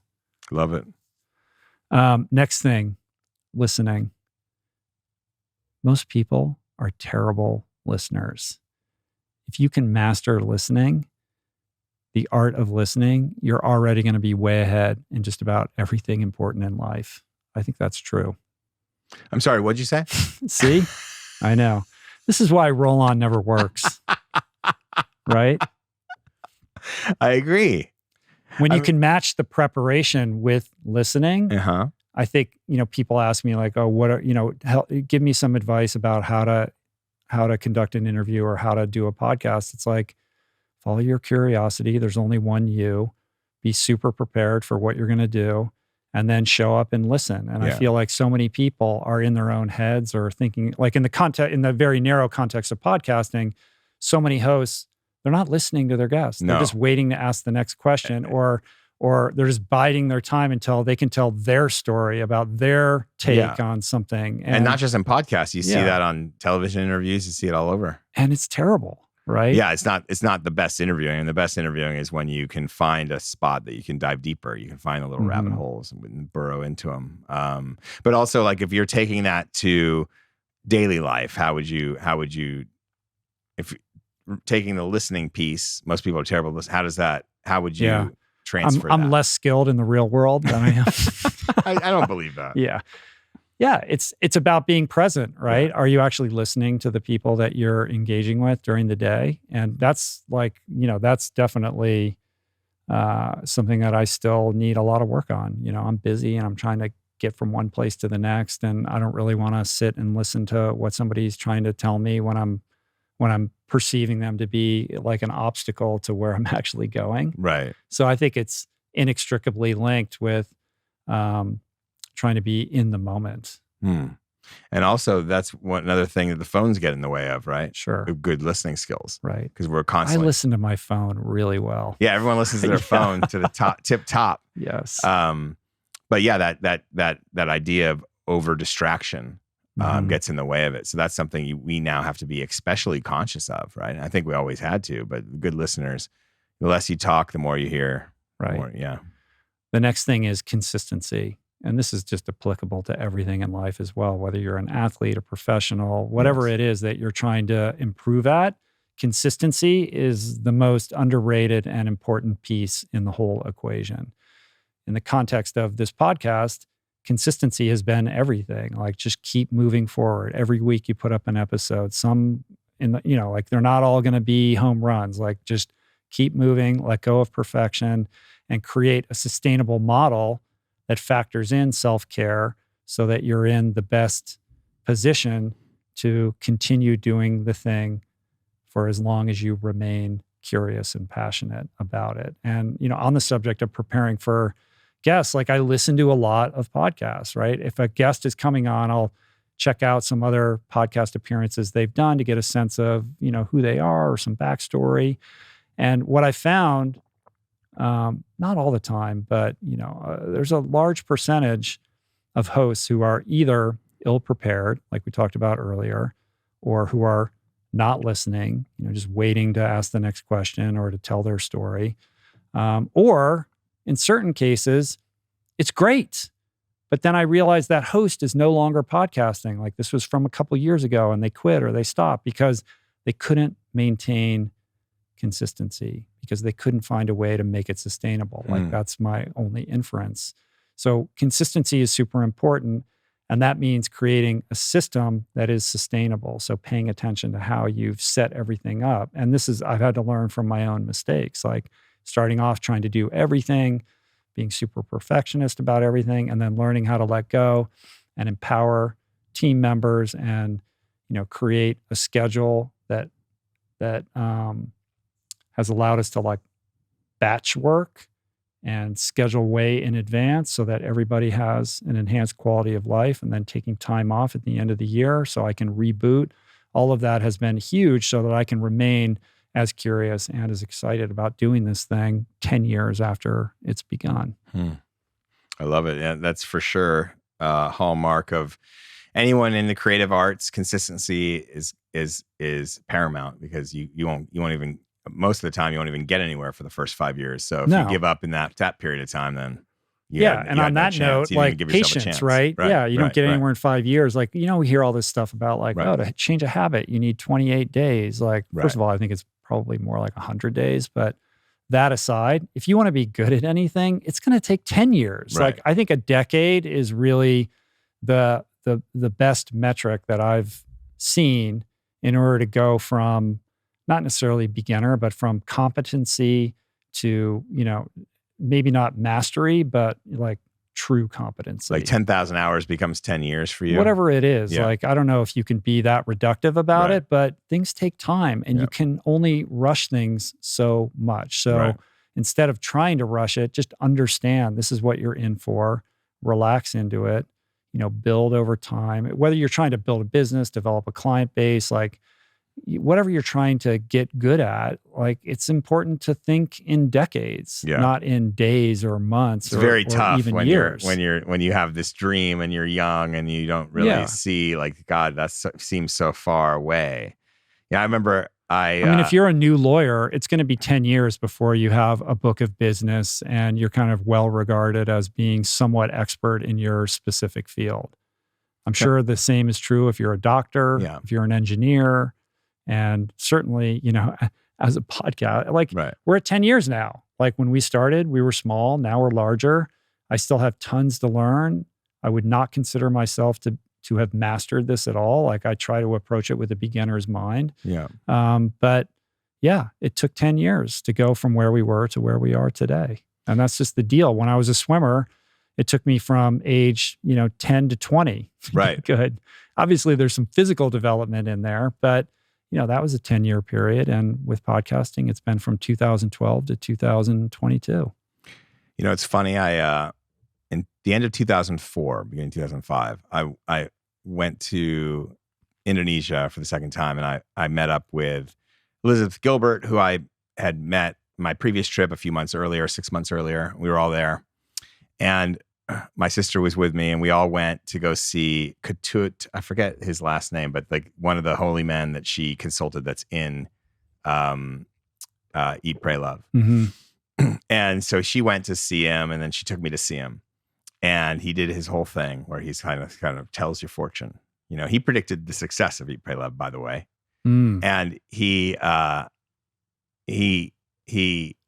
looks at me, and you know, he says, I forget exactly what went down, but he said, "You're trying to build something." He goes, "It's going to happen. It's going to happen. You're going to achieve great success at 47 years old." And this was 2004, so I was 33. I think I just turned 33, and I was bummed, man.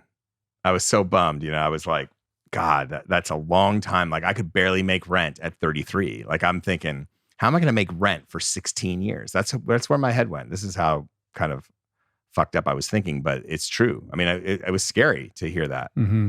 You know, I didn't hear that just keep going for 17 years. I heard I haven't even been doing it. Right. You could have interpreted that as relax a little bit. Right. But I'd only been trying for like 5 years, you know, and it had been hard, you know. And so now I'm looking at all the way to that period of time. But when I was 47, right before I turned 47, I think it was right. Yeah, right before I turned 47, Can't Hurt Me came out. Wow. I wonder if this guy's that right all the time. I don't know. Sorry. I have it on airplane mode. But the thing is, if he's wrong, like no one remembers. It's when he's right that you remember. That's the thing. Yeah. How right are you all the time? But that's pretty right. I mean, 47? Yeah. Isn't that wild? True. It's pretty cool. Yeah. So there you have it. Patience is the point. Next thing, process over results. Okay. You got to fall in love with the process, Adam. That's what he was telling me. Yeah. Or that's how I was going to say. That's what he should have told you. Right? Yeah. But when you're talking about writing, the process can be torturous sometimes, but you do have to stay true to it because like when you're talking about writing, the more you can get into the process and be there, it gives time for the beauty to come through. And it's true of everything. Right. You know, the more you're in it for the process, for the right reasons, then the results which you care about become less mission critical because you're not necessarily doing it for the results. You're doing it to become better at the thing that you care about. Right. And I think that's super important, you know, for the mastery of craft. It's hard though, man. And it's not about what happens because of the thing. It's the thing itself that matters. So can you find that thing in your life that matters so much that it's more important than where it takes you? Or it's actually what matters most is you, and it's your own self-development. And the process is really just an arena for your self-development. Yeah, it is the engine right. of that journey. All the rest of it is pretty much completely it doesn't matter at all. Right, like whether you're doing it through athletics or through something creative or through business or through family. They're all just vehicles for that growth journey. That's right. There you go. Yeah. And the growth journey isn't always pleasant. It's generally not. Generally not. Yeah, generally not. When you're coasting, you're not growing. As you can attest from the story that you just shared. Yes. The next thing is to choose your mentors wisely. I've been pretty lucky with mentors. When I was early in my career, I didn't have great mentors. I could have really used them, but I found an amazing collection of mentors later in life. And that's been crucial in all the decisions that I've made around personal and professional life. And they don't have to be fancy people, but you do need people in your life who will give you honest, clear feedback on your decisions. And those should be people that are trusted. They should be few. And they should always have experience in the field of advice. They have to have skin in the game. Like you're not going to go to your super successful businessman friend who's never been in a healthy relationship to ask him advice about your marriage, right? You're going to find somebody with a really stable, healthy relationship for that purpose, right? You can have different mentors for different purposes. And I've, compiled a really robust, stable, like a board of advisors for all the different kinds of problems that I run into personally that I can run things by. And it's been huge, and I think ancillary to that is the importance of holding yourself accountable to what you say you're going to do, like being true to your word, to yourself and to the other people in your life. Like I heard, this guy's a legend in 12-step, my boy Scotty G. When I was very newly sober, he said to me, like I screwed something up and I had to make an amends and I felt terrible about it. And he said, if you're going to eat crow, eat it hot, right? Like take care of your shit. Don't wait around and think it's going to go away. Like deal with it directly and swiftly and honestly. And then you become like those sorts of actions. Like we're all fallible. We're all going to make mistakes. And we're all going to fall short of holding ourselves accountable at times. But when you do misstep, to just rectify it as quickly and as swiftly and as honestly as you possibly can. Love it. I don't have a stable of mentors, Rich. You could tell. You should. You could tell. You said you said yes. You should. I know. It's obvious. I know. I should, but I never thought of it that way. I think I'm going to build a stable of mentors. Would you like to be in my stable? I would happily fill that role. Okay. Yeah. I got a stable of one now. There you go. Add some more. Call me anytime, Adam. The next one is around exploring less traveled waters. Okay. And I think this is sort of interesting. Like when I was developing as a swimmer, I very consciously remember choosing to train for the 200 butterfly because that was a race that none of the other kids wanted to do. And in my mind, I thought, well, that gives me a better chance of distinguishing myself because there's less competition there. Yeah. And that was correct. And I think that would hold true for like, oh, here's Ultraman over here, this crazy long race that not that many people want to sign up for. Like maybe I could distinguish myself there in a way that would be more difficult if I was just to sign up for an Ironman where it's already very crowded. And I think in the podcasting sphere, it's been a similar journey. Like when we started this show, podcasting was unripened fruit at the time. Like it wasn't that competitive, but I did have a sense like, oh, this is a medium with potential. And I have an opportunity to get in early when it's not that competitive and distinguish myself. So I think extracting from those experiences and applying them to your own life, like where is that unripened fruit that matches up with your curiosity that together provides for, maybe an unassuming opportunity or an opportunity that is, not getting the attention that it could. And, in my experience, like moving in those directions has proven to be beneficial.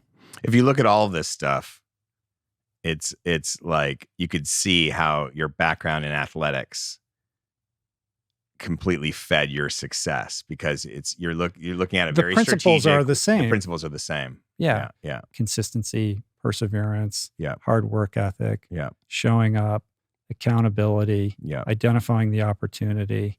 And then it starts to dovetail into principles of sobriety. Like the next thing on my list is gratitude and impermanence, like understanding that nothing lasts. Like I'm very conscious that right now is an incredible time for the show, for my life.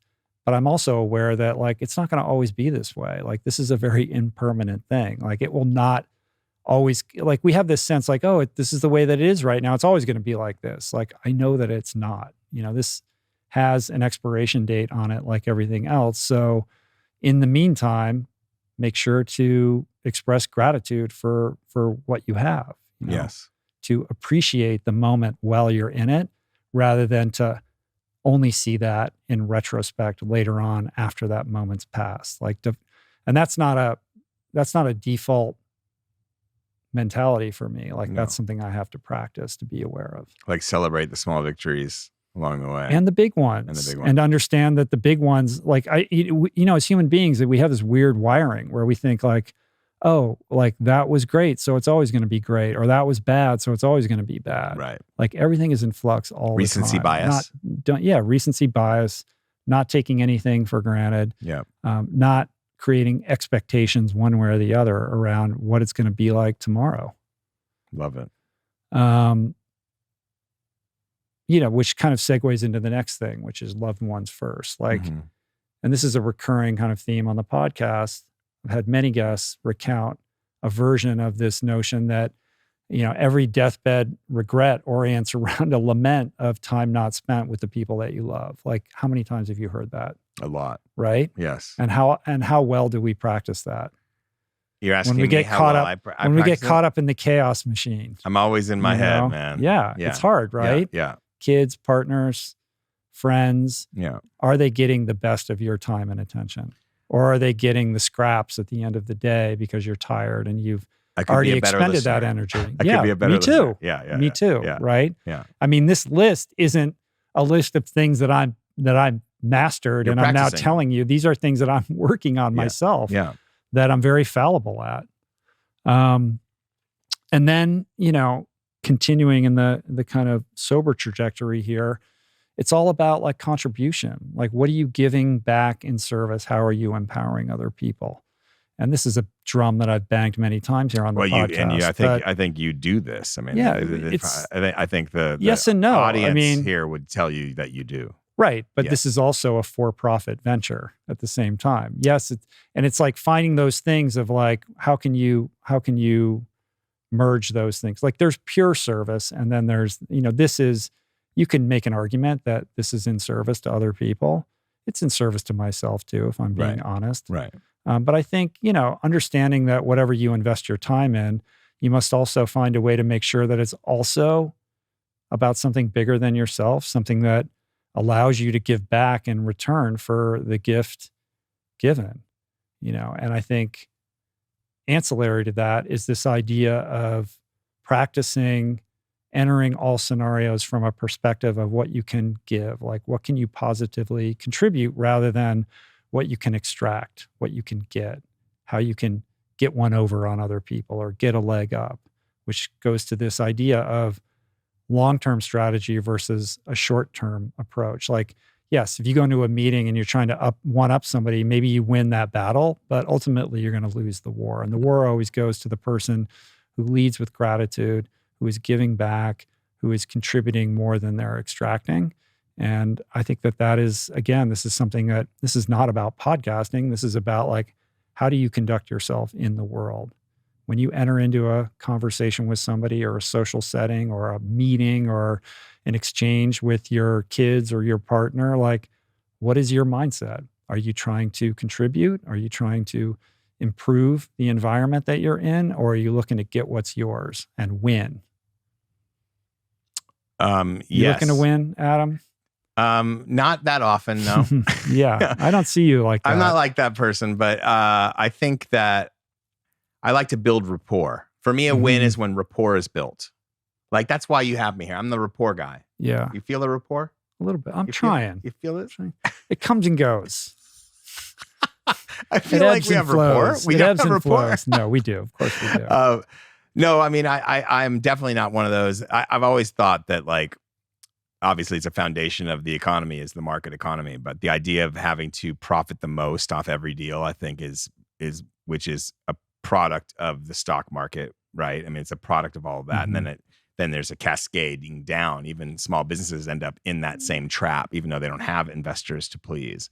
But they're always trying to get, until even if they're not trying to make a profit like Amazon didn't for years, they were trying to maximize the market. So there's a greed element there to get the most. I've never been the guy that looks to get the most. No, you're not a zero-sum guy. That's not me. The universe is infinitely abundant. I think that we can all group up and have more together. But that doesn't mean that I don't fall into those traps, though.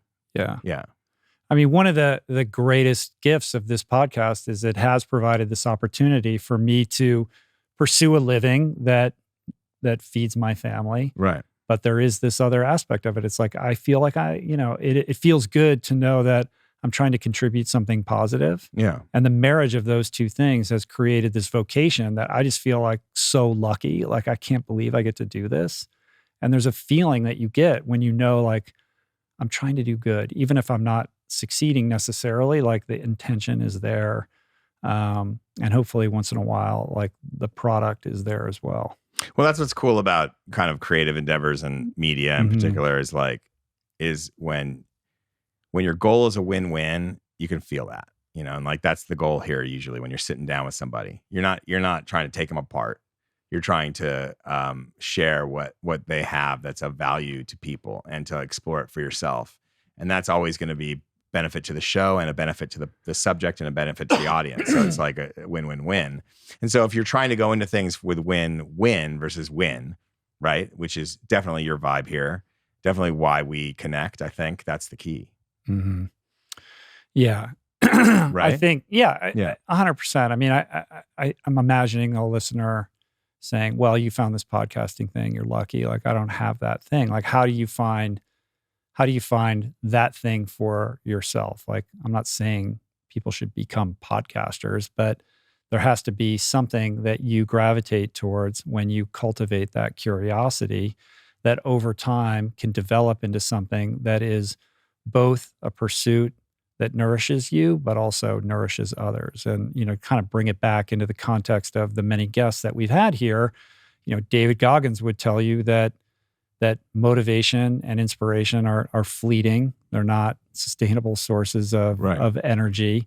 And Tom Bilyeu would say, instead of trying to rely on motivation and inspiration, you need to find a quest. And how you define that is up to you. But to me, a quest means attaching to something bigger than yourself, like whether that's a problem that needs solving or a need that needs being met. Like Scott Harrison says, don't fear work with no end. And like Mike Fremont, the centenarian, says, make your life about service. And that's going to look different for every single person. But, there's something really beautiful and indelibly true about that. 100%. Yeah. Final thing, number 12. The 12th step. I wouldn't call them steps. Okay. These are ideas I jotted down this morning. Let's not get crazy, 12 Adam. points. I didn't put that much thought into this. 12 points. Yeah. On the preparation thing, less preparation for today. 12 points of light. 6 to 8 hours did not go into this. This particular honest. show? Yeah. But they don't need it. It was a mad scramble. I wake up Monday morning and then we frantically get on FaceTime and on the phone and try to figure out what we're going to talk about. Yesterday, I called you at the normal you did. time. We had a call. I think people would like to know how we put this thing together. We do not sit down and just decide in the moment what we're going to talk about. Like, no, we throw an outline back and forth over the course of 10 or 12 days that, ends up in some form of completion or non-completion. And then over the weekend, we chat on the phone. We try to mature those ideas. And then Monday morning, we get back on the phone. We finalize the outline. We make some last minute hectic notes, and then we roll the dice. But I would say basically over the course of 2 weeks, like I make notes every time I come across something interesting. Like I throw it in the outline or in my notes app on my phone. So I'm constantly always like thinking about like, I have a notes app always going. Yeah. This time it's just been a scramble for me the last 4 weeks. So I've been less available than my typically always available self. It's okay. Because you have private secret projects that you're working on. I've got you're not allowed to talk double about. secret projects that no one will know about. Ever. How convenient. Ketut layer. Layer. Adam is unavailable. He's working on a top secret project. That You'll read his next work when he's 67 and it'll be a smash hit. All right. Final point. This is another drum that I've beaten many times, and that is conversation matters. Because if we can't talk about it, we can't solve it. And I really believe that. Like when we think about the chaos machine and the episode with Max and the existential problems that we face individually, culturally, socially, politically, economically, the solutions to these problems begin and end with conversation. If we can't talk about it, we can't solve it. We're in a situation right now where there has been a denigration, a dissolution in healthy discourse. Yes. And if there's one thing that I'm devoted to in this podcast, it's endeavoring to have healthy conversations about things that matter, because we do need to talk about these things, and the solution does lie in conversation. It's not the whole thing, but if we can't have a conversation about these important subjects, we're in no position to rectify the problems that we face. Too many people out there are trying to win, aren't they? It's not about winning. It's about listening. It's about compassion. It's about understanding. Love it. Yeah. 12 points. So there it is. 12 points. These principles apply to whatever you're thinking about or striving towards: fitness, athleticism, whatever career path you've chosen, writing books, being a creative individual, being a parent, being a partner, being a chef.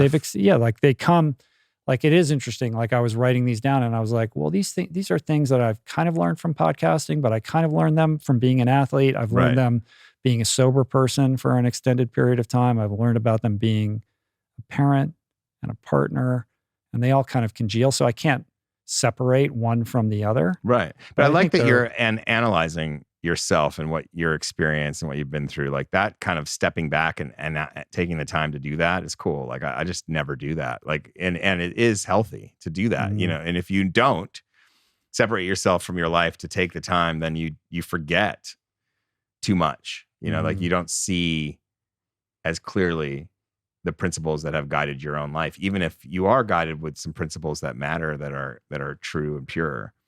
If you don't see them, it's like you can't leverage them quite as much. And the way to see them is through meditation and mindfulness practices and journaling. Like, if you journal enough, themes emerge, my friend, and you start to see your behavior patterns recurring, and you get clarity on, like, what's driving them and why do I keep doing that? And when I do this, I get better results. And why is it hard for me to do this thing? Or here's a habit that I've changed or that I need to change. Like, I can't recommend or encourage enough, you know, people to engage in, you know, their version of that process. I love it. All right, we're going to answer some listener questions, but before we do that, do you want to share a couple things that we've enjoyed? Yes. Some content. Should I recommendations? Yeah, go for it. I just wrote about this new series from Jimmy Chin and his wife Chai. What's her last? Bazzarelli. I know how to spell it. I don't know how to say it. Yeah. Once you say it, though, you can get it down. It's easy. Quick. Anyway, they have this new series on through the Nat Geo Disney Plus app for streaming. It's called Edge of the Unknown with Jimmy Chin, and it is an encapsulation of each episode is its own story.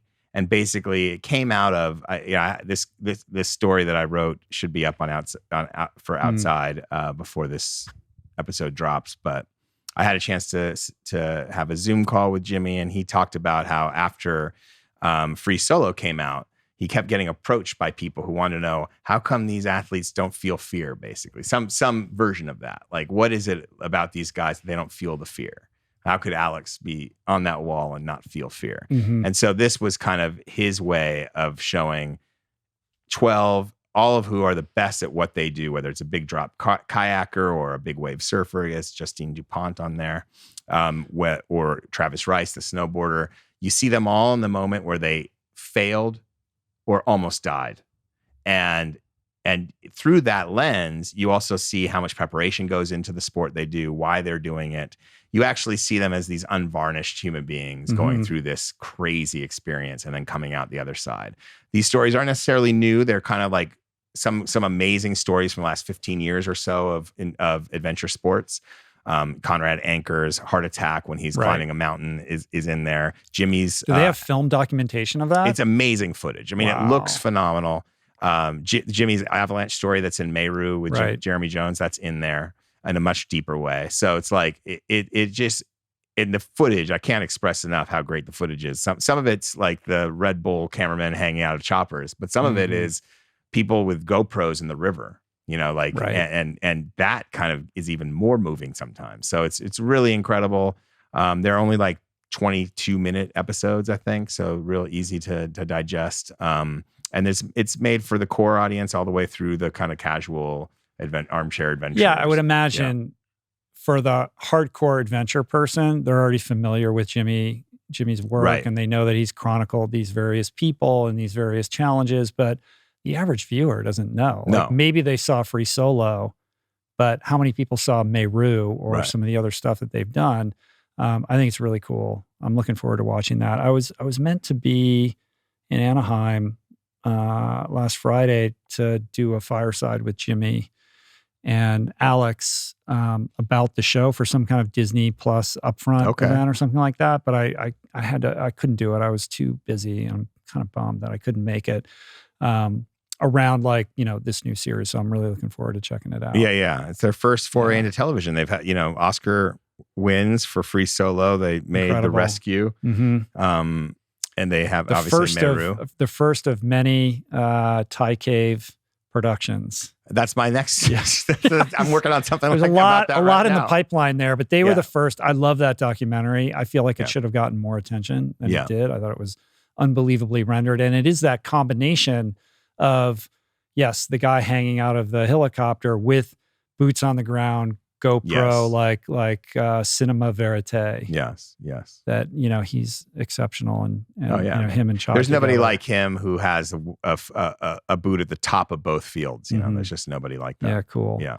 Well, similarly, this is not new, but I finally got around to watching 100 Foot Wave on HBO. Oh, yeah, man. And we've talked about it. I know you watched it a long time ago, Yeah. and you've interviewed Maya, and you've covered like Nazare and everything that's gone on there. And so I had kind of an arm's length understanding of all of that. But Garrett McNamara was coming on the podcast, who's the guy who basically pioneered big wave surfing in Nazare. Yep. And I needed to really, as part of my 6 to 8 hours, that's a good I'm one. going to watch this. That's an easy pleasure cruise. That's an easy 6 or 7 hours right there. Yeah. And this show is unbelievable. Oh my God. I learned I told Garrett, and this episode's not going up for a while, but I told Garrett that the experience of watching that was very similar to me interviewing Alex Honnold after he had free soloed El Cap, but like a year before the movie came out, and thinking that I understood what he had done, only to watch the movie a year later and realize I didn't really understand that at all. Like, this is like way crazier than I ever imagined. Right. Similarly with the 100 Foot Wave, thinking like, oh, Garrett, found this wave and just went over there and, figured out how to surf it. No. To discover that he was there like 2 years before they finally figured out how to safely surf it and to do it strategically and like all the team building. Safely. He says in the podcast, he's like, big wave surfing he's like, surfing Nazare is the safest thing in the world or something like that. I was like, that's the craziest thing you've ever said. That's not true. That's not true. It's not the safest thing in the world. Well, he's like, he's describing these waves. He gets so animated.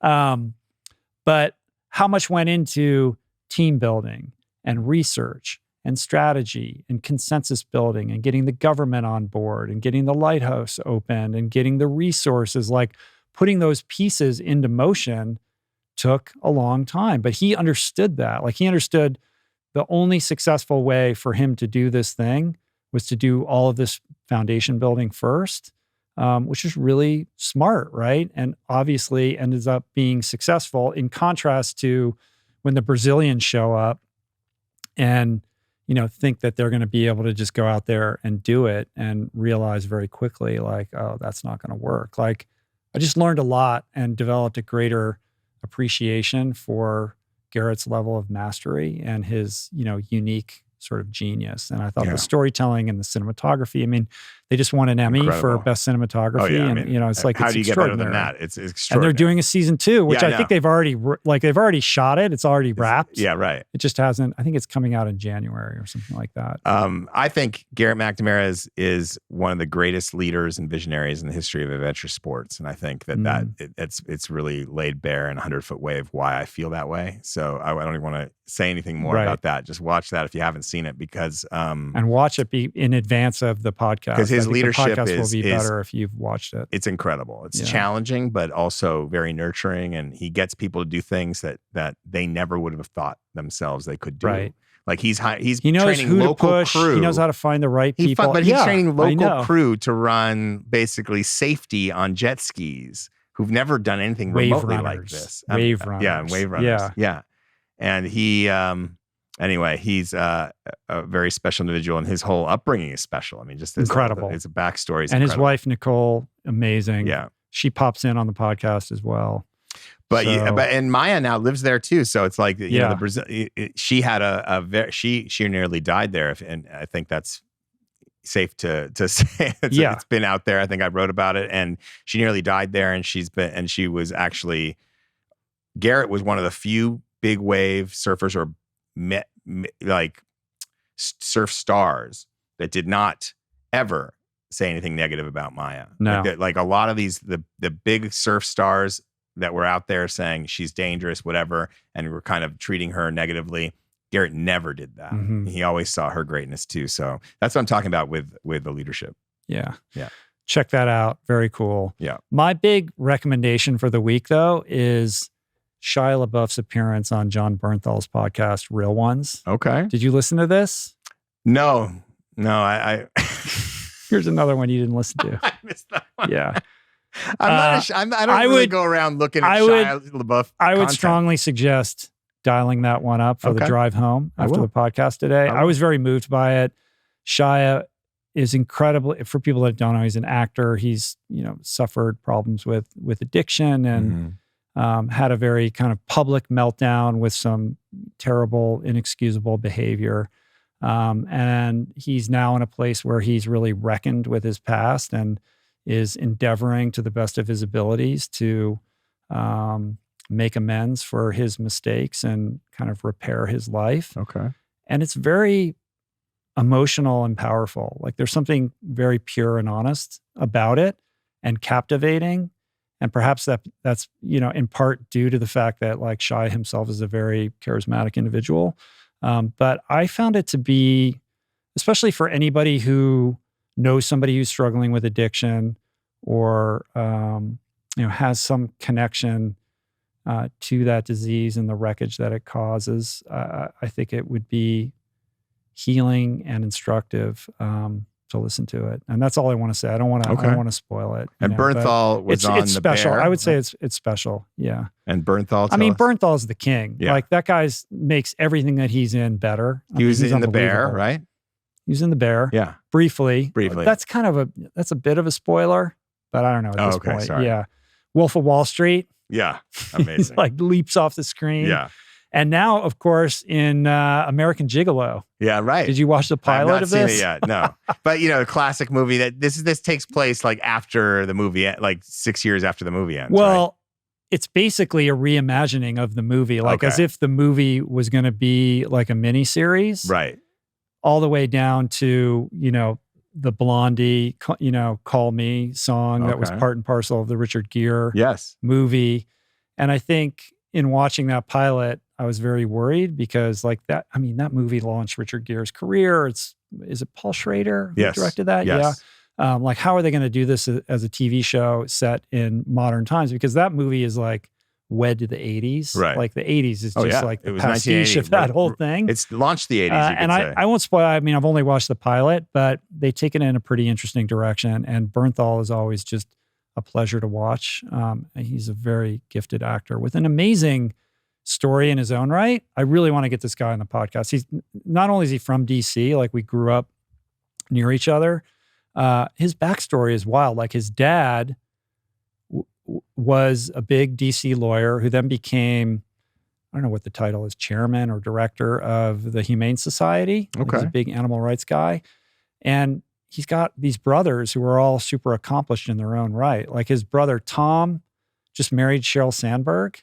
Okay. And he's got another brother who's a huge oncologist at UCLA. And John was kind of the kid who would get in trouble all the time and somehow fell into drama, and it spoke to him. And he had some teacher or mentor who knew like John needed some help, or he might fall into the wrong crowd and go down a bad direction, and got him hooked up with this incredible drama school in Moscow. And so he moved to Russia and lived there and studied acting in the traditional Russian tradition. I don't know the name of the school for like, 2 years or something like that. And that's where he learned like, you know, like the hardcore Russian school of drama,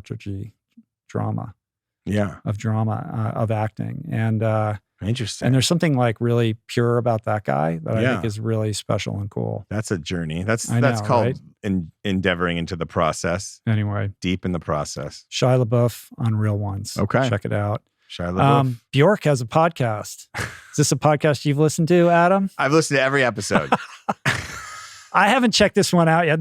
We're on the same page here because I haven't listened to this one yet. But, all right. I mean, come on.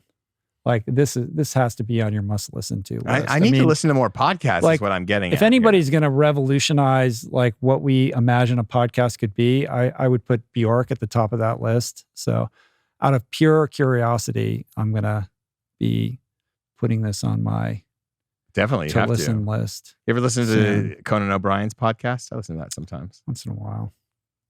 What was the mental like segue between Bjork and Conan Celebrity O'Brien? Podcasters. Yeah, but Bjork, you can't put Bjork and Conan. That's a weird. No, but they're both quirky, offbeat celebrities. Yeah, but Bjork is like an artist beyond. She's legendary. Yeah. I get it. So there we go. All right. Sorry. That's all I got. Let's do some listener questions. Let's do it. I don't know, man. Bjork's podcast. Yeah. What I'm learning is I need to listen to more podcasts. There we go. Nicole from Dallas. Hey, it's Nicole from Dallas. It's frequently discussed on the show the importance of sleep and the implications that poor sleep has on one's health. My question is, and I'm going to intentionally generalize, but what can women do who go years without sleeping through the night because of small children? For those nursing or with a teething baby, or maybe have multiple children who wake up mom because they had a bad dream, they wet the bed, or they just needed a drink of water. Or even families that have children with type 1 diabetes and have to wake up every night to monitor that child. Do you have any words of advice for individuals that go years in a constant state of sleep deprivation? Love the show. Thanks. How's your sleep deprivation, Adam? It's still there. It's been there for a long time. At one point during my guidebook phase, I had been crossing so many different time zones that my circadian rhythms got completely screwy. And I started waking up in the middle of the night, couldn't get back to sleep. And that's something that's still with me. And sometimes it flares up worse than others. And then obviously having Zuma, whatever progress I'd made is kind of shambles. I had gotten to a point where I was just decided I'm going to stay in bed until I get my 7 hours, no matter what. And that helped me a little bit. But of course, sometimes life won't let you do that. Sure. Now that's not an option.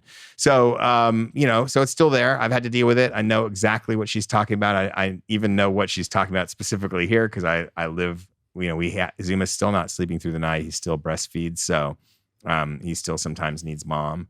And it doesn't help for me to go. Yeah. I go in there sometimes, doesn't always help. So I get it. And your experience is just nothing like what it's like to be the mom. No, right. Let's be exactly. clear about exactly. that. I mean, no. Let me begin by saying I got dragged a bit, probably rightfully so, for not delving more deeply into this specific terrain when I had Matthew Walker on the podcast. I apologize for that. We do have plans to have him back on for a very directed listener Q&A session. And this question, because it's come up in comments to the reels that I've posted with him, like, why didn't you ask him about this? So I do have plans to make sure that he answers this very specific question, which is a very, circuitous way of saying, like, I'm ill-equipped to answer this question. Like, I'm not a sleep expert. And thus, not one to reliably opine on this specific question. And let's face it, I'm not a mom with young kids. So there's that too as well, right? Also, there's only so much you can do. That's the thing. What can be done, right? What I will say in the context of doing the best you can is at first, like, you can't change the past. Like, what has happened in the past, like, okay, you have years of this sleep deprivation. You can let that haunt you and you can allow that to exacerbate your anxiety levels. But let's just put that aside because that has happened and that cannot be changed, right? The important thing is to do your best within the complicated context of your life to not allow the anxiety of that lost sleep in the past impair your sleep going forward. And I think, to begin, it's important to try to maximize the quality. Like, what can you control? You have quality and you have quantity. Right now, the quantity is being impaired by circumstances beyond your control, by this young person who has needs and needs that you need to meet. But what you can control to some extent is the quality of the limited sleep that you can or you are getting. So, no devices in bed, no TV in the bedroom. Try to keep the bedroom a bit chilled. Like don't eat too late at night. Like all things that Matthew Walker shared on the podcast. If you can, try to exercise during the day, even if it's just a little bit or going for a walk. Try to expose your eyes to 10 to 15 minutes of sunlight upon waking, the Huberman thing, to help set your circadian rhythm. Mm-hmm. Try to slowly wind down in the later hours of the day so that you're gently cajoling yourself into a state optimal for sleep. Maybe get an eye mask if you don't have one. If you have a little bit of a budget, invest in some blackout curtains, because to the extent that you're able to grab a nap here and there, to have a dark room in order to do that will be helpful. So it's not about trying to find a way to increase the hours, but again, increase the quality and help you drift back to sleep more quickly after being woken up, right? If you're going to get woken up and then you go back to bed, are you lying there awake or are you able to go back to sleep more quickly? If that's a struggle for you, maybe check out some of these meditation or mindfulness apps. Like check out the Calm app. They have these sleep stories. Yeah. There are podcasts devoted to helping you fall asleep. Like there's one, I forget what it's called. This guy just drones on. Like he does one every day. On Calm? And he literally just tells stories and he goes off on all these crazy tangents, but he has a very soothing voice. And I think he's just riffing on whatever comes to mind. But it actually puts you to sleep because it's purposefully super boring. Like he's like, well, and then I went to the grocery store. It's just like nonsense, right? So yeah, again, like, are you meditating? Do you have a mindfulness practice to reduce your anxiety? Like, according to Matthew Walker, anxiety is such a huge piece here, a huge impediment to restful sleep. Right. So if you can reduce that anxiety, perhaps you can enhance the depth of your sleep, even if it's limited.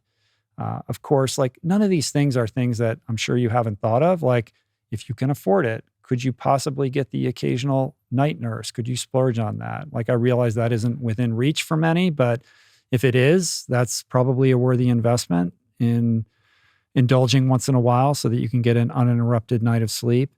Can you get any naps in? Can you try to get a nap in? Again, like if you have the eye mask or the blackout curtains, that's helpful. Can you trade duties with your spouse or your partner, or can you set up a schedule so that every once in a while you get the occasional full night of sleep? Like I don't have a magic bullet here. I mean, Adam, it's been many years since you're more in it than I am. That way like, because, I know if it you doesn't. have a night nurse in the house and they're screaming because they want mom, that's not going to keep you asleep. Right? But for everything I said, there's a yeah, but. Right. So I would say what I'm hearing from this question is, and this is something that I'm sure you've dealt with before, but like there's such information overload out there, and sometimes when you hear from these experts that have their heart's in the right place, it's all about optimizing. And some people are like, I can't optimize right some now, people and I feel guilty or bad or like I should be. Like, let go of it. You're a mom with a baby. Like it's okay. You'll live. This too shall pass. Right. It lands as like a task they can't check off. Right. And so then it feels like you're less than or something. Or they're not. Right. And so what can I do? And the real answer, unfortunately, is we don't know, but like, and it's fucking hard. There's periods of time in life that these are the conditions of your life, and you have to accept them, obviously, because if you don't, there's still going to be your conditions of your life. Yeah. And so these are the conditions and you'll just of life. Suffer more. We try to. I handle mornings. That's one way I do it. Is that I'm the breakfast guy always. I take him out of there when he wakes up. I do, 2.5 hours with him. She gets a snooze, and that's how we do it. Like that's the best thing I can do for her for April is to make sure that she gets at least an attempt at a snooze. Sometimes things pop up and she can't take that morning snooze. And so then that there's that. But that's what I've been able to do. And that's the best I can do. Sometimes I go in there at night and it's worked, and sometimes not, because that's not what he wants. So I feel for you. Yeah, I feel for you, I think Dallas. like maybe just like an inhale and an exhale, and just like an acknowledgement that it's hard. And you have to be kind of a superhero to wake up every day and navigate all of it. Yeah.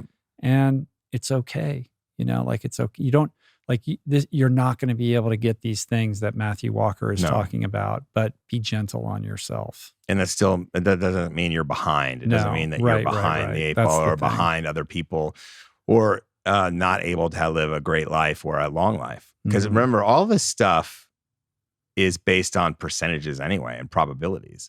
And so there are people who will function just fine. And, and your body has a way to get you through these periods of time. So when you're looking at probabilities, and this is what works the best for general population, and most medical analysis is based in probabilities, it doesn't mean it's going to be that way for you. All right.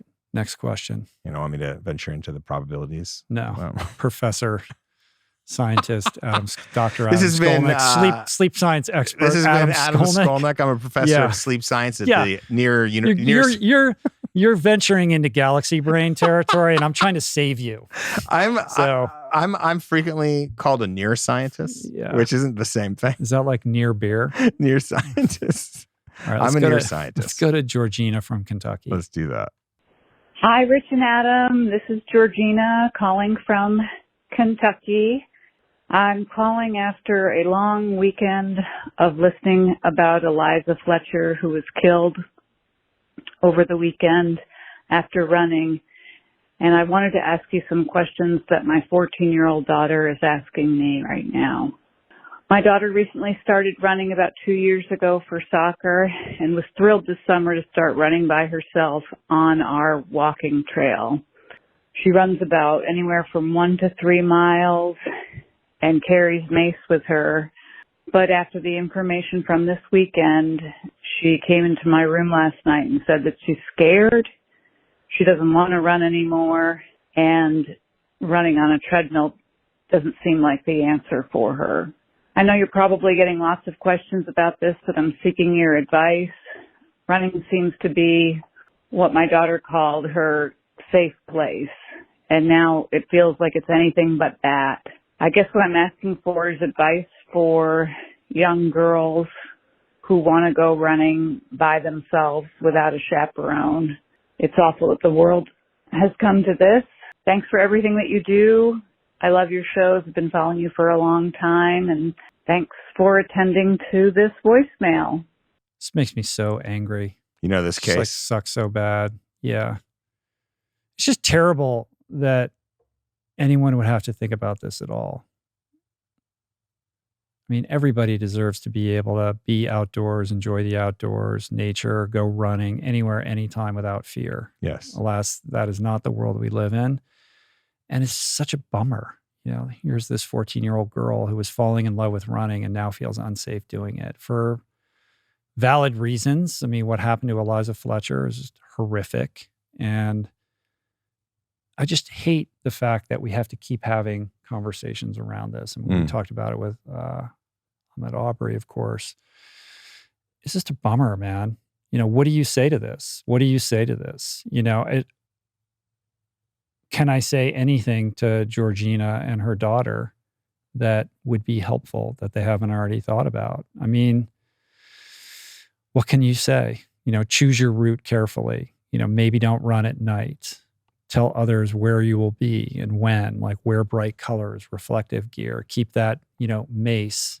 All of these things are just like fear impulse though. Like the world is a very scary place. It's a very violent place and you should be afraid all the time. And I fucking hate that, and I say that as somebody of extreme privilege who goes out running whenever I want, wherever I want. I've gone running in places all over the world. I run through Skid Row in downtown LA, and I've run through all kinds of crazy neighborhoods and urban environments, that I'm familiar with and unfamiliar with, and cities all over the world.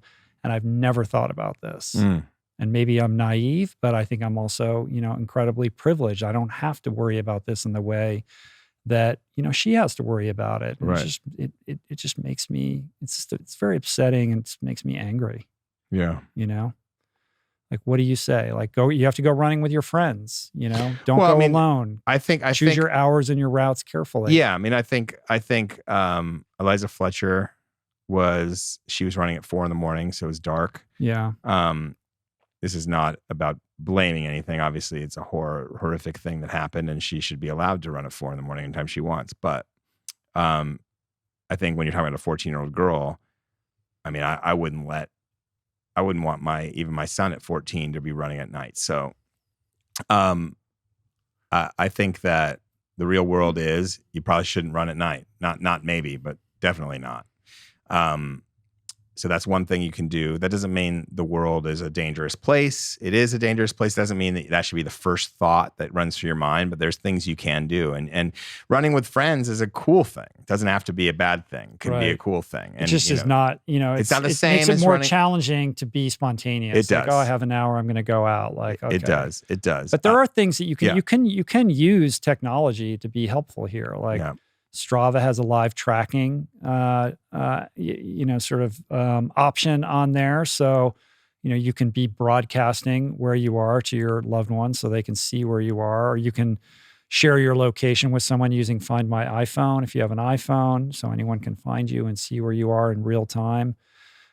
Those are things that you can do. I mean, we were talking about this earlier. You had mentioned like taking a self-defense class, which could be a cool, fun thing to do. That would help soccer and with balance. It would also help. It would help. And running is usually a part of martial arts classes. But the bigger question is, especially from a parent-child perspective, is what are we cultivating in this young person? Yes. Like, are we telling them that the world is a very scary place and they should be afraid all of the time, or are we trying to instill in them, a sense of self-sufficiency? Like, yes, be wary, but don't live your life out in fear of bad things happening at all times. Like, I don't think that's a healthy message to to be kind of pounding into your kid.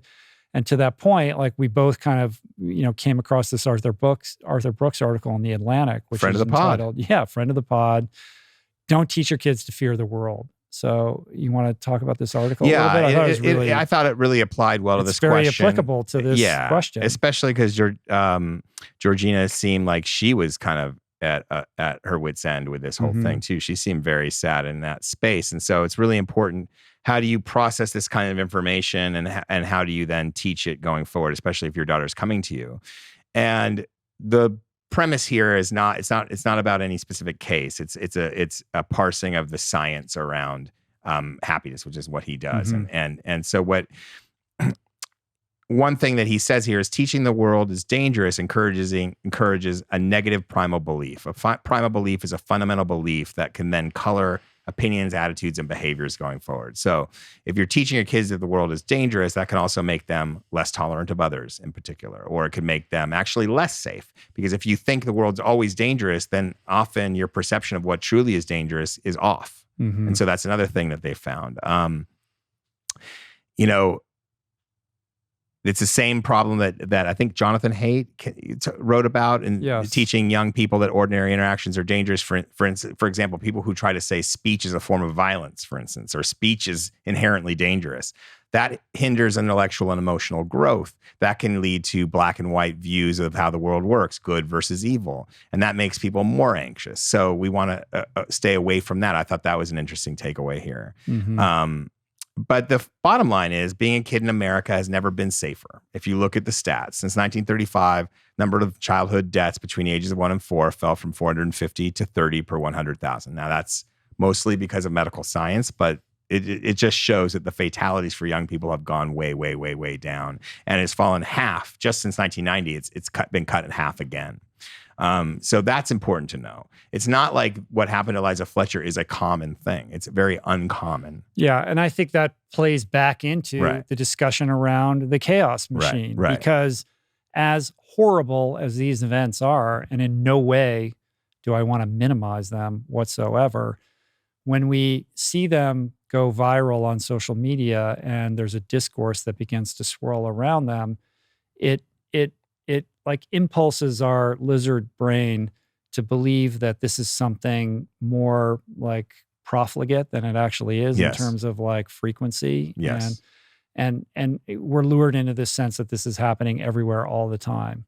And that leads us down the path to being very afraid of everything all the time, which is not healthy. Like having some objective context around how often this is happening and how safe or unsafe our streets actually are is, a really good tool to help understand that things may not be quite as bad or as unsafe as they seem. And again, back to like, I say that as this privileged white guy, right? Like I don't, But Arthur Brooks is not saying don't bring up threats, right? So when you're talking about a 14-year-old girl going out on the streets and running at night, that needs to be dealt with. Like that's not necessarily the safest activity in the history of the world these days, unfortunately.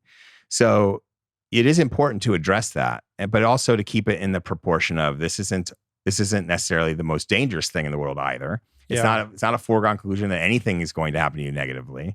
More likely, the worst thing to happen to you if you're out at night by yourself is you could turn an ankle and have to figure out your way home if you don't have your phone. So it's like that's probably the more likely thing that could happen to anybody at night. Right. The impulsing is what Brooks calls it, negative primals. Yeah. And instead, he's offering that we should instead teach love primals. Exactly. What he's calling love primals. Exactly. But when there is a threat that there can be, you always talk about control the controllables, right? Mm-hmm. To me, it's like controlling controllables to keep running a part of your life. It goes to, sometimes maybe it does have to be a treadmill because that's what you have to do that day. Maybe you can run on track at school, after school. Maybe you can run around the track. Maybe there's other ways to do it. Maybe you can get on the trail and keep doing it. Maybe it is you bring friends into it. Or have a self-defense class. These aren't necessarily, it's not how you fell in love with running, but it can help you stay in contact with running. Mm-hmm. And then when it's night in summertime and the light stays out later, then you have a much bigger time to where you can engage in it. So I think also making sure that the kids understand that these limitations don't have to be entirely limiting. They could just require you to think and adapt. Right. Or chronically anxiety producing. Right. Well said. Thank you. All right. Are we going to do this third question? We don't have to. We could. Let's see what comes out. I didn't write any ideas down. All right. I'm interested in how you're going to answer this. Yeah. You see, that's not fair. I don't even know how I'm going to answer it. Hi, everyone at the RRP. This is Jonathan from Vancouver, answering your clarion call for listener questions. Huge shout out to the whole team for such a great podcast. A few props. Adam, I always like your use of Waterman and how you talk about your relationship to the ocean. Rich, like all listeners, endless gratitude for such a great show. And as a teacher, I like how you use the words rubric and parse. Keeping it a little bit light in the spirit of a roll-on, my question for you both is, in the time that you have known each other, what's the most important thing that you have learned from each other? Thank you for such a great show, and have a great day. Rubric and parse. Jonathan, I feel seen. Yes. I think that's the one thing I've learned from you is how to use $20 words in a complete sentence. Probably. It's just a mask, Adam. I want people to think I'm smarter than I am. What have we learned from each other, Adam? I don't know. Do I need a new co-host? Like, what are we doing here? Like, how are we? Like, what have I learned from you? Is that where you're going here? I don't know. No, this is my my intervention. By what rubric are we going to deconstruct this? Well, question with you, it's easy though it? For me to have learned from you because, I didn't realize how possible some of these endurance feats were, and so I put you in that same category. You also brought amazing stories. Like today we talked about Ken Rideout, but like the David Goggins interview, I first heard it here. And even before that, having met you, just understanding like that these things are possible, that it's possible to swim and run and ride your bike these lengths. I didn't even really know that was super possible before. So for me, that expands what is possible in all realms. Because once you start to be more open and flexible in your open-minded, I guess, to what's possible in any one track, it really allows you to see how limiting your thinking can be elsewhere. So I think that you're one of those people that shows me that. Yeah. Thank you for that. I appreciate that. I hope that I can continue as your co-host. As you're answering that, I was reflecting on when we first met. So we share a literary agent, and your book, One Breath, was coming out. And I read it and I loved it, and I invited you on. And what I remember, I don't even remember what we talked about. All I remember is like, it was a vibe check. Like, I just remember that I vibed with you and it was really easy to talk to you. And it's not like we became like immediate best bros and hung out all the time, but I made a mental note. I was like, I really like talking to that guy. It was really easy to talk to him. He's really smart. Like, we had a rapport that was very natural. And I think like I've learned to appreciate how rare that is as somebody who sits across and talks to a lot of people. Like, sometimes you sit in and it just flows and it's easy, but more often than not, like, you gotta insert yourself and figure out like, how do I, connect with this person? How do I make this work? And, sometimes you can get there and sometimes you can't, but with you, it's always easy to talk to you. And I think that is underappreciated and an undervalued, magical, mystical thing that you can't create. Like, it either exists or it doesn't. So when the prospect of like trying this new format came out, like, immediately I was like, we got to get Adam. Like, I just knew, I remembered that experience, and I was like, you can't put like a dollar figure on that kind of thing. And I think what I value most about you is like you have such a breadth of wisdom and experience and intellectual capacity and curiosity. Like, you read tons of stuff and you're interested in things that matter and you care about people. And we have shared interests that don't align perfectly, but that's what makes for like a cool thing here. Mm-hmm. And this friendship has developed as a result of doing the show. Yeah. And as I get older, like, I've learned to like, how important friendships are. And I've reflected on friendships that I haven't invested in as much as I could have or should be. And I just wanted to, let you know that I appreciate our friendship. It's fun to do this thing, but it's our friendship that exists outside of this. Yes. And, doing this has been an absolute joy and pleasure. And although we like give each other shit and I'm like, whatever, like, I have nothing but like love and respect for you. And, I hope that we can continue to do this for, however long you want to do it. Cause it's been a beautiful, nourishing experience for me. Oh, thanks, man. Mm-hmm. I would love to. I appreciate it, man. I appreciate those kind words, and I feel the same way. And yeah. And maybe I've learned that Adam needs his own show too. We'll see. Oh, but do this rapport that you think happened naturally, you really think it happened naturally, do you? Yes. This is some Machiavellian. Yeah. I am a builder. You were at home in the mirror, like, practicing. You ever seen Taxi Driver? Yeah. That's me. Okay. I knew it all along. You think that rapport was natural to you? If that was true, I'd have to go home and really rethink my life. I've built rapport. As somebody who considers myself a relatively okay judge of character, that would really rock me. I've built rapport on the streets of Lagos, Nigeria. I've built it, I've seen you do your thing too. Yeah. Like when we were in Catalina and you were writing about Otillo for the New York Times. And I've seen the ease with which you just roll up on people to try to get the story. And for some reason, like, everybody just wants to talk to you. Like, that's no matter, you have a demeanor about you, like an affect that like people are like, oh, cool, I want to talk to this guy. Non-threatening. Yeah. Non-threatening rapport builder. Non-threatening. Yes. Another undervalued skill. No, I appreciate it, man. I think, but I also think that, like, as you've learned, since we talked about the podcast and you're coming up on 10 years, another thing that you learn is, as a journalist, and I'm sure you've learned this in the seat you're sitting in right now, people want to tell their stories. And so if you just open the channel, mm-hmm. they're going to deliver it to you. Mm-hmm. And what I think that you're an early adopter of the long form interview too, which I think when you started, even in the podcast realm, they don't always go uncapped for hours. I mean, you and Joe Rogan, and I can think of a couple of others, but other people had more formatted shows, even the early adopters of podcasting.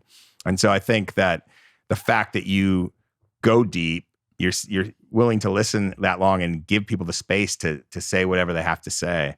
I mean, that's amazing. So to be a part of this, I'm very grateful for it. Grateful for your friendship, first and foremost. I appreciate that. Yeah, man. Thanks for that question. You're like long reads, long breath holds, and going deep. back to free diving. It all goes back to free diving. Thanks, John. Thanks, Jonathan. And your literary affectation for free diving. Yes, I do have who knows? I mean, I try not to think about like the kind of weird winding course of my career, but who knows where it'll lead. But it's been a fun ride. All right, man. Well, I think that concludes today's Roll On. Yeah. How do you feel? I feel good. I didn't even get to the hand-drawn map of the moon. Oh, right. That's right. You have this book sitting here. Yeah, it's this map. I went to the Hammer Museum, which they have the best gift shop ever. And I found this 1940s, and someone who is an astronomer looking at the moon through a telescope in the 40s drew these hand-drawn topographic maps of the moon, all their craters. And I'm sure this was used, in planning for the lunar exploration and all that. Right. So, that's pretty cool. Super cool. I like how you're sharing a book that no one else can get too. Yeah, it's a book. It's called Map of the Moon by H. Percy Wilkins. All right. And we probably won't link that in the show notes because it's probably not in print. Yeah. No, but I think I'm supposed to give an approval to this Edge of the Unknown story like right after we sign off. So that should be up. Cool. Well, until we meet again, my friend, in 2 weeks, as always, super fun to chat with you. Yeah. And for anybody who's still listening, a reminder, if you want to share your listener story with us, leave us a voicemail at 805-421-0057.